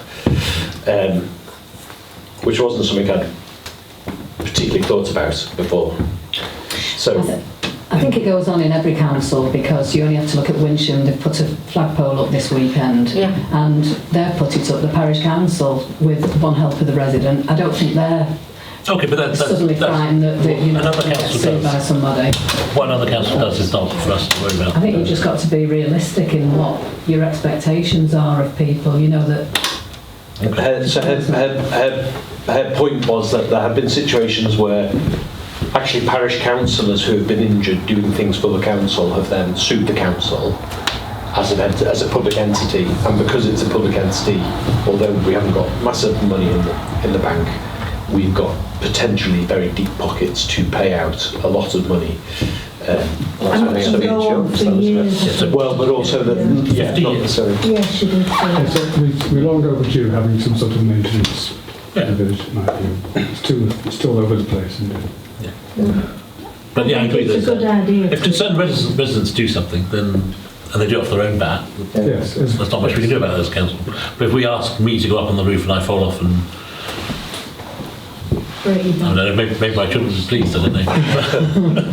But we could, and it's 50 years of the precept. So, Yes, I know it's a lot of money. So we would be committing our residents to twice the precept for 50 years. I mean, because we wanted to save I think £5. we've talked about someone doing maintenance many times, haven't we? So can we just have a proposal that Pete goes ahead and starts talking to companies? If anyone's got a company that they think would be useful, to give it to Pete. And it doesn't have to be for the ladies' loo speak. Can we not take somebody on? Is there not anybody out there, first of all, rather than a maintenance company? Yes, somebody that's in the the other village? option that Jackie mentioned, that if there's somebody in the village that wants to be employed by the council, then that. I like the idea of that, if there is anybody. You have to be careful with employment. Yes. What do you mean by employed? So once you start to employ, you get into all sorts of stuff. Well, somebody who's Holiday Yeah, and you want to self-employed do. Even clerks get holiday, Jack, come on. you don't want more than one employee. Well, but it is an opportunity, we should discuss it. Yeah, I agree. The cleaner isn't employed, she does it under contract. Okay. So But can we have, there could be some way, but not an employee, surely. that'll be for council. So we could contract someone for 100 hours a year or something Yeah. like that, Yeah. rather than as a Yes. employee direct. I think that there's more of an option in that direction, yeah. But we should look at both options. I think so, yeah. Okay. It's only the same as like rental companies or companies that rent houses out. They have like the odd job men that man the van Yeah. who are qualified to do lots of Lots of jobs. household Yeah. repairs. Yeah. So Okay. So that's to the find something like that. proposal that It's we local. look I at. think that's a good idea, rather than having to keep going and getting a quote every time we want a line changed. Yeah. Just trying to get this to meeting to move quicker. Yeah. Because we're only on as far as I wanted to be. Okay. So 2.5 local gardener. Yeah, so that's stuff out the back. Peter, Yeah. it's just Yeah. Was that Amos? Who's that? No, Somebody else in the village. there's someone else in the village. Yeah. where's that? Uninsured? Not. No. Okay, we can't use them. Right. Okay. But we But that was when we were coming round to the, can a group of concerned residents get together and do it?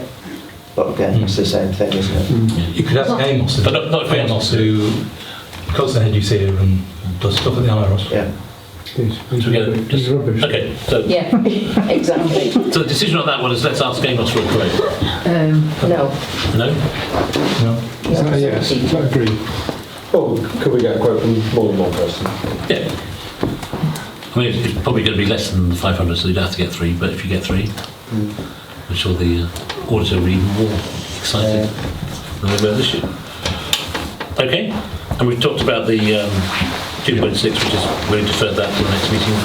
pending. So Peter, you're going to look for a quote or something for Yeah. To the land, that stuff then? It's at the back. yeah. The that whole bit. and the hedges and. Well, if you're going to do that, you might as well. That's why I suggested Amos. Yeah. Okay. Sorry.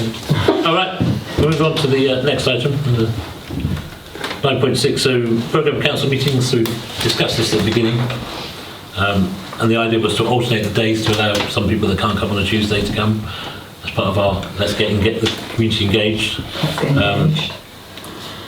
So, on this proposal, we were alternating Tuesdays and Wednesdays, but I think that's difficult for some people. So the idea would be to alternate Tuesdays and Thursdays. But I think maybe this is something we ought to defer until the next meeting, although I don't want to, because I'd written Tuesdays and Wednesdays and it should have been Tuesdays and Thursdays. Well, it's on Thursday there's Zumba till 7:30. So we wouldn't be able to have a surgery on a Thursday if we had it on No, but Thursday. we could still. Well, I think that would still work because you could still have it Yeah, at but 7:30. we could never have a surgery on a Thursday. And just make sure the surgery's on the Tuesdays. Yes. So I don't think that's perceives a problem. No, only that I like the idea of having surgery every time, because I think they are quite useful, but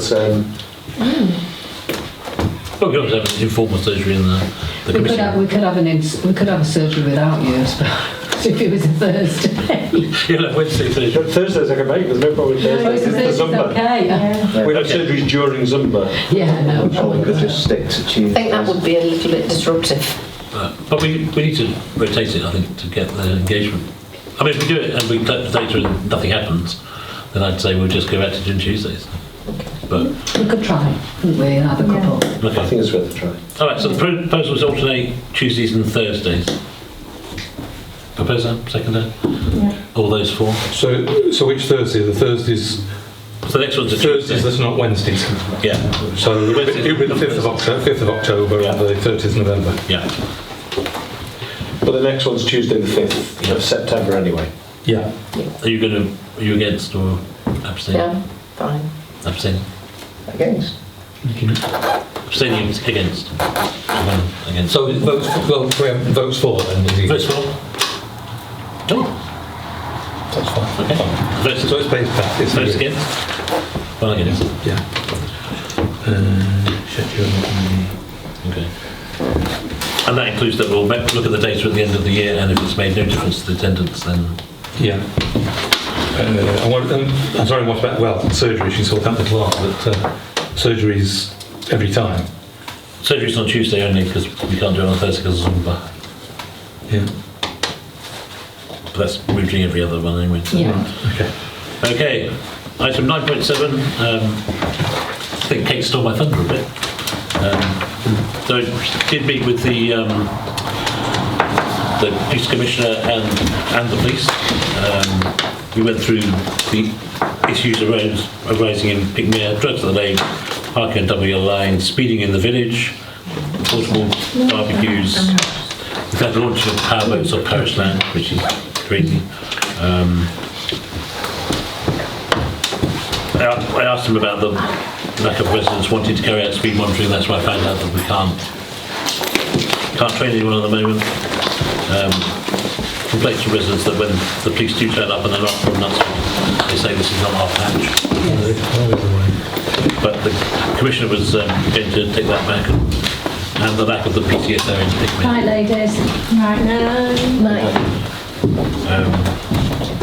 So basically, Jack mentioned there's somebody appointed to the sergeant's post, but until they can be backfilled, there'll be no joining us. So he did say he'd go away and get a multidisciplinary meeting. All the different interested stakeholders, including the councils around here, and that we get together and decide. He was very keen on the public order, public protection. There have been two meetings of that nature in the past, post-COVID. What do you think of the permit parking idea? Yeah, they were positive on parking. Whether the police don't accept anything like that, it's a question of whether Cheshire East, because it's Cheshire East Unless the organised police push Cheshire East to go for it. I'm sure it will work. It didn't fit. Well, I don't know. Kate said the criteria changed, but we've been to a couple And I think that when you get the Cheshire East enforcement coming down themselves, saying that permit parking would work in this area, and then you get people like Carlos and people like John Millman all saying that they think permit parking or that type of thing would work in the area. I think that somebody's got to sit and listen to them. Yeah, but if we get that in place, then it makes the public space protection order very easy to enforce. Very good. If they had to do it today, it would be difficult. Can I ask a question about the public space protection order? Because I read that thing you circulated about them. I'm just slightly confused in terms of, so we're quite clear and there are signs up that the IROS is private land. So can a public space protection order be enforced on private land? Yes. Right, okay. That's the bit I couldn't quite get there. No, it's one of the best bits about that. So it's part of the antisocial behaviour rules. Okay. So if you're a private landowner and you have antisocial behaviour, then you can use that. It's the same as the exclusion order that So the same as earlier this year. It's a permanent exclusion. Yeah. They didn't go for no alcohol. But we can decide what what is That would be good, Alison. No alcohol. No alcohol, no drugs. But the one thing we do need to, I think we're not. Just imagine you setting up a little alcohol stall just outside the exclusion order area. But one thing we do have to do is Vodka bottles.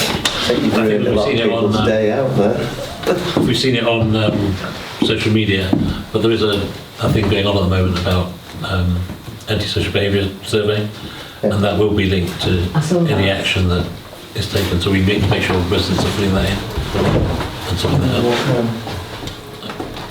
Right, so that's the survey. Yeah.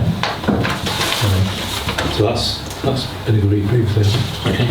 So it's a late group. You've got 2 minutes. The meeting has to close by 10 o'clock. The meeting's got to finish. At 10 o'clock. Standing orders. So they can get Okay, well, quickly, I've got a price for the interpretation board on the IROS that's got the wildlife thing missing, it's fallen off. So rather than actually replace the whole thing, I thought I could clean it and get it back up to scratch again, and then the interpretation board just be, they did the last one, so they've sent me a price. I won't mention the price. Is that different from the memorial thing for? It is, yes. Okay. It's different than that, because I thought that was the one that needed to be done straight away, because it's a mess, and it's quite a lot of money. So it's more money than I thought it was going to be. So I think the other thing's going to be a lot of money. We've also got. Chris, do you want to go through that? Well, we've got erosion. For those that, I don't think people go down that quite regularly, but that's what we're dealing with here, obviously getting worse all the time. It's mostly, of course, footfall erosion.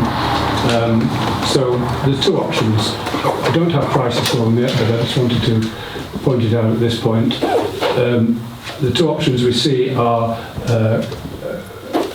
replanting, which involves coir. So one lays this coir down, and over time it replants, but it would mean nobody could putting a barrier across there, so they'll be able to use it. The other option, and I shouldn't say this with high favour, is just dropping a load of rock down there.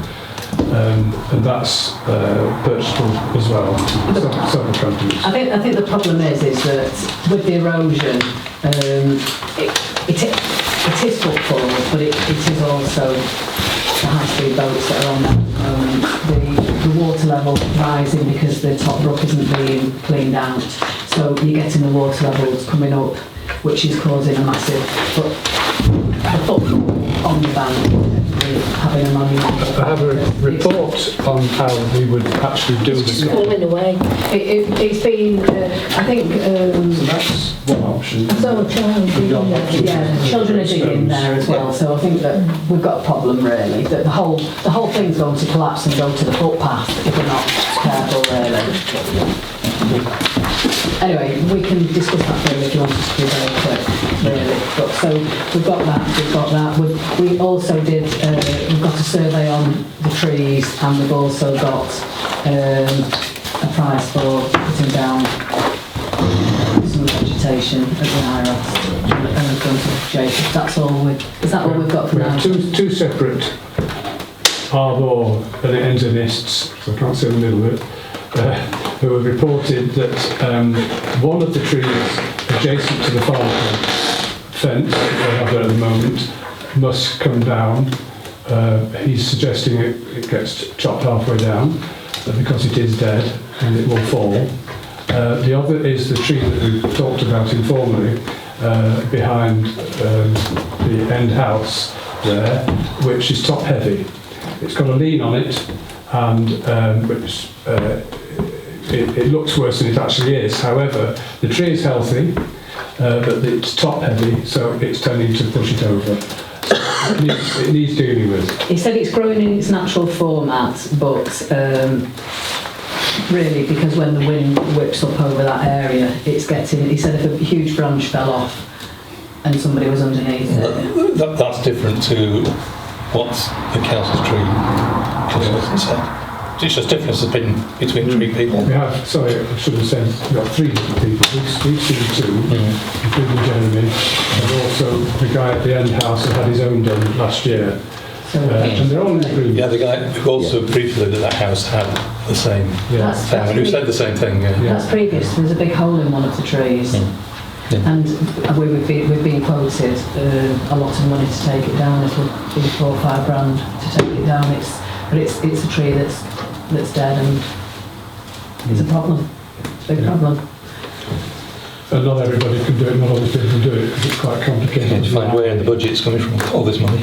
We do have a tree surgeon in the village who is not operating as a tree surgeon at the moment, but he is a tree surgeon. Okay. Perhaps Okay. Well, this is a local guy that we've got. Well, one's a local guy, isn't it, that we've gone to, who lives in Winsham. No, this guy's in... No, but that's who we've got Yes, to. yes, there's also Jeremy down the road as well. So there's plenty of people agreeing with the same thing. So there is some danger there. Besides the cynicism of thinking, well, it's just spoiling his view. It's absolutely not spoiling his view. I actually walked into the man's garden the other day.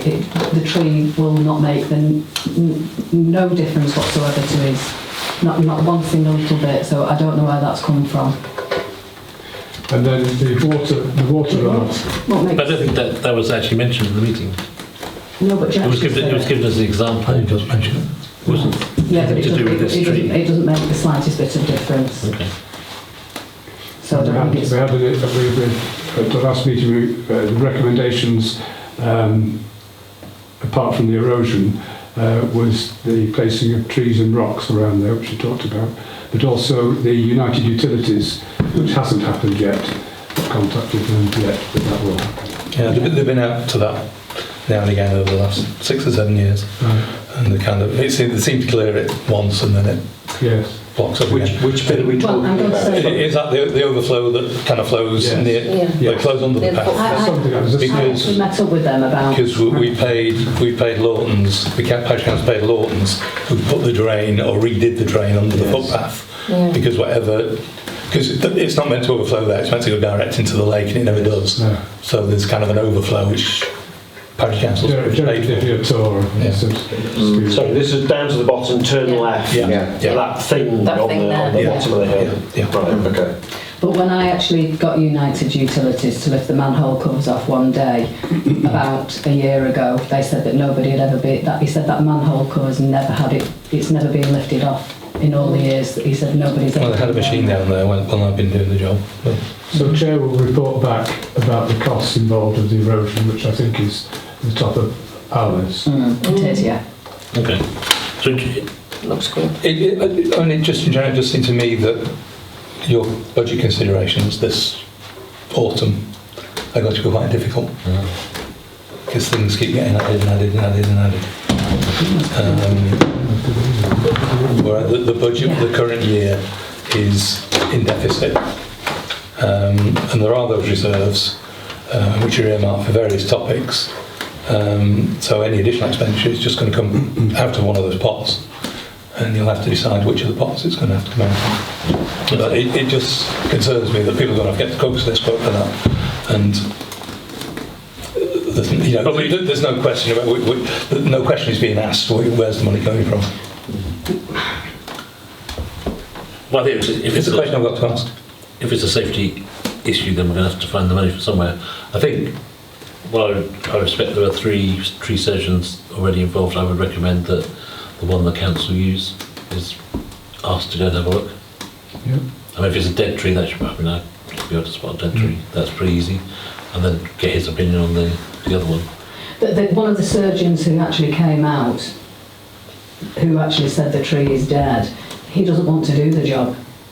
So it's not a case of him just wanting the job and saying it's a dead tree. He's saying that Well, a dead tree is a dead tree, so it's a dangerous tree, that's what he said. But it's not a tree that I would even want Okay, we've to... identified it now, so Yeah, that's fair enough. okay. So sorry, we started this discussion back in assets and maintenance. We're on lake. We're on 9.0. No, I know that, I know, but we sort of delayed. So the question we were asking at that point was, do we need to bring the tree survey forward and include these trees, or are we treating these trees as a different matter and going to carry on with the tree survey in February as planned? Yeah. Yeah. So I think, That's sort of 2 options, Yes. really. The dangerous, yeah. but I think if I mean, a dead tree is a dead tree, so that's an issue on its own. So I think those 2 trees should be I think visited by the it's a willow tree. What I forgot to tell you, council approved. Alan came back, I know. excuse me, talking of, one of the arborialists came, he went back on his own to have another look because he was unsure about the big tree that behind the big house, and he's recognised it's like 3 trunks going off, and apparently he hadn't noticed last time one of the trunks, the lesser trunk, is rotten. It's a black poplar tree. next to one of those.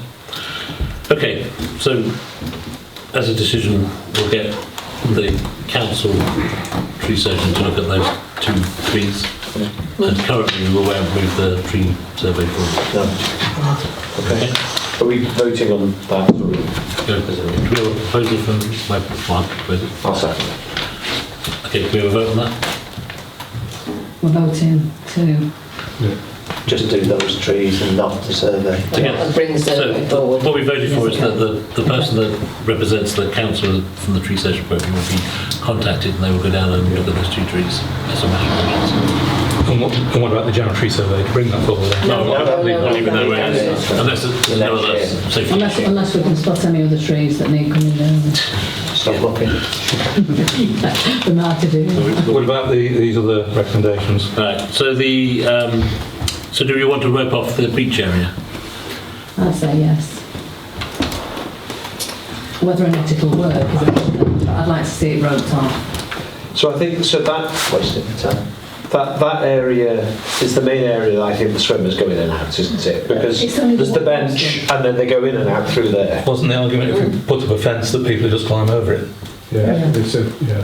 This is a roped off area because there's erosion. There's a Yeah, whole well, it might be, thing. yeah, but it's the same. No, I- It's not different, it's the same. I think people are very likely to just totally ignore it. Yeah. Just take it down. I think people can Carry on. see that there is erosion there though, Nick, because I've spoken to people about Yeah, it and it's a problem. But, okay, how are they going to access the water? Because it's not going to stop them going in the Well, water. no, because you could just go further along. Yeah, there are solid areas they can... So just walk down, under those trees, walk down where it's a more gentle slope rather than the step off. The step off is what's causing part of the problem, isn't It's it? in front of the black seat, the black seat. So that there, it's just that small little section there. So yes, there's still plenty of areas even further along that beach that can be used. It's just that section there that we're talking about. Is there anything else rather than just roping it off then that you can make it that the gap? Yeah. Rocks.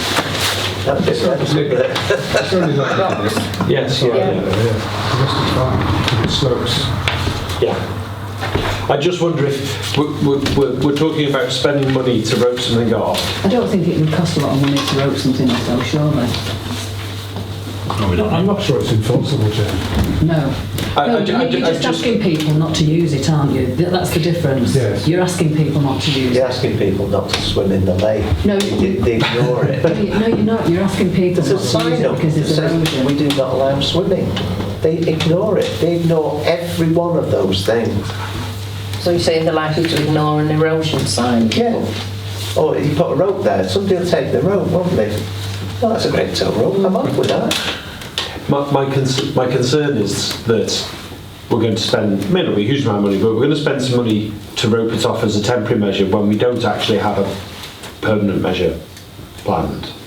No. I'm not, and although obviously it is eroding and it's been eroding fairly quickly, I'm not sure that the delay of a month or two till we come up with a more permanent plan, is it that bad that spending that money to rope it off is going to make a big difference? Do you see what I mean?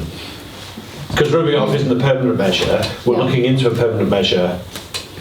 Should we just look into the permanent measure? When the permanent measure comes into place, if it's the coir, it will have to be roped off to allow it to happen. Okay. That's the difference if we went down that road.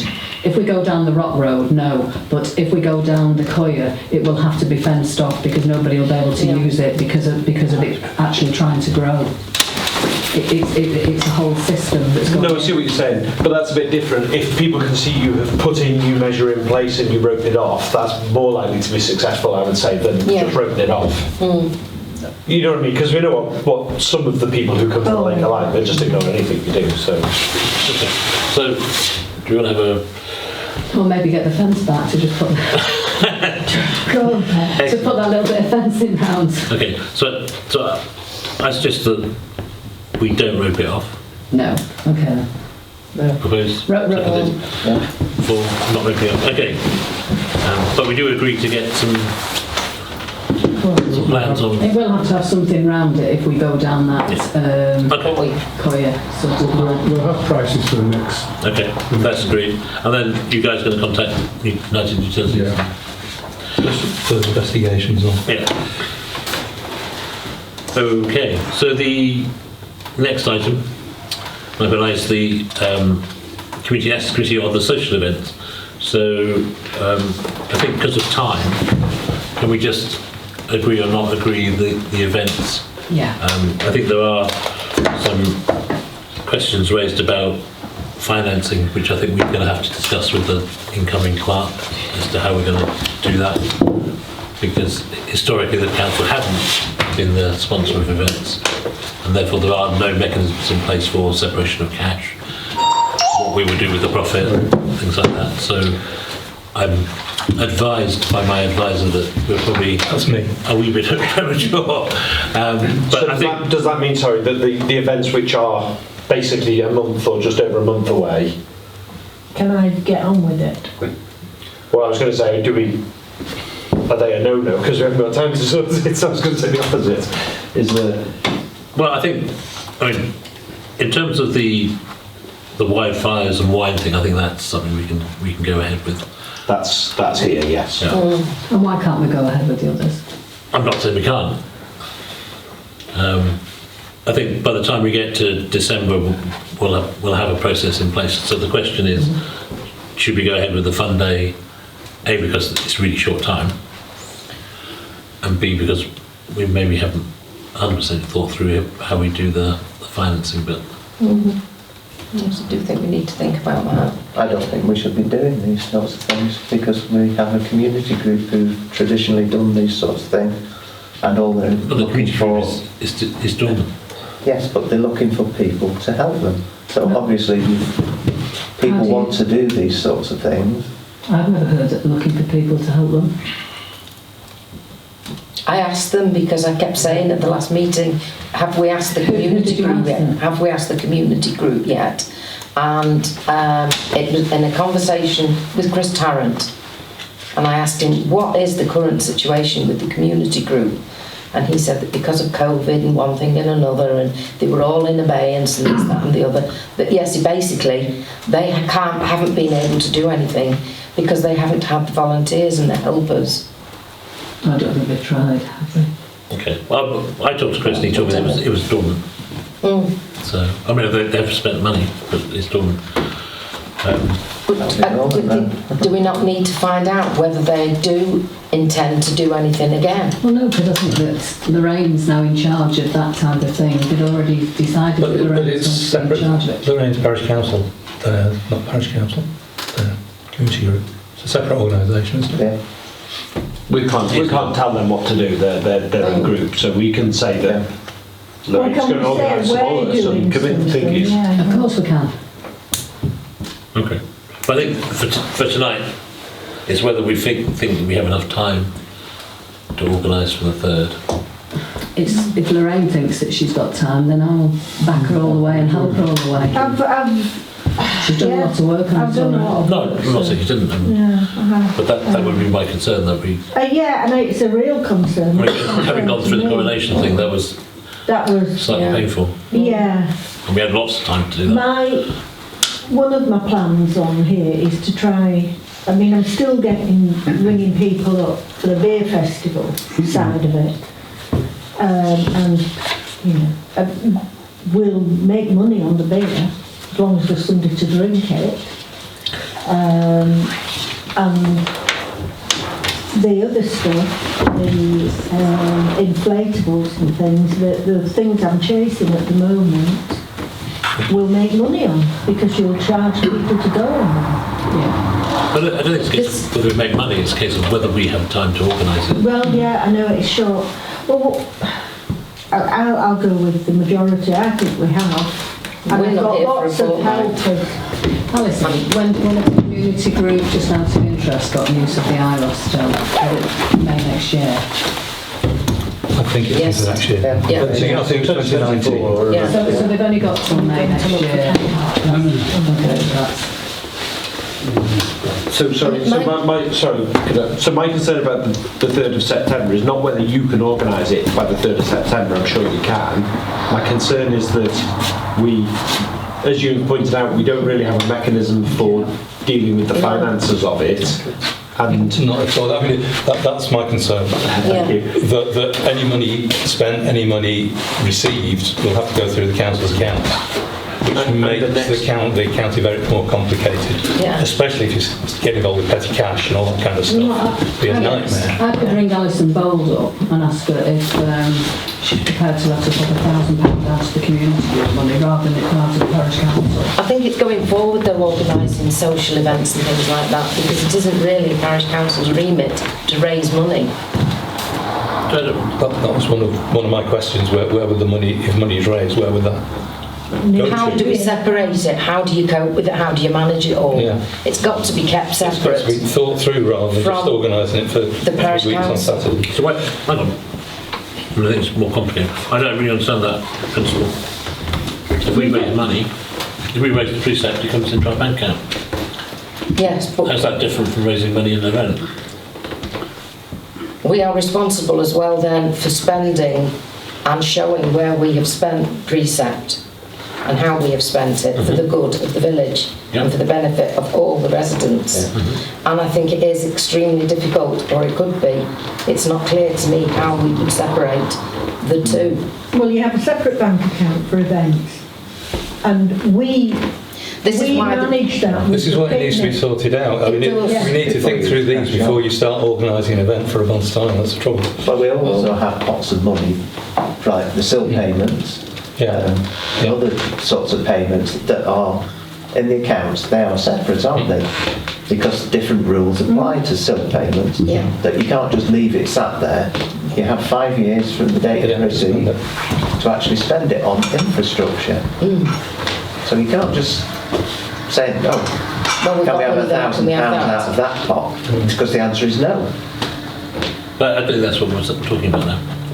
But I also have a problem with, and I've always had a problem with the parish council being the community group. Being what? Being the community group. Okay. But in this proposal, you know, it's something I've gone against. Well, we both have. Yeah. For many years. Yeah. Disclosure.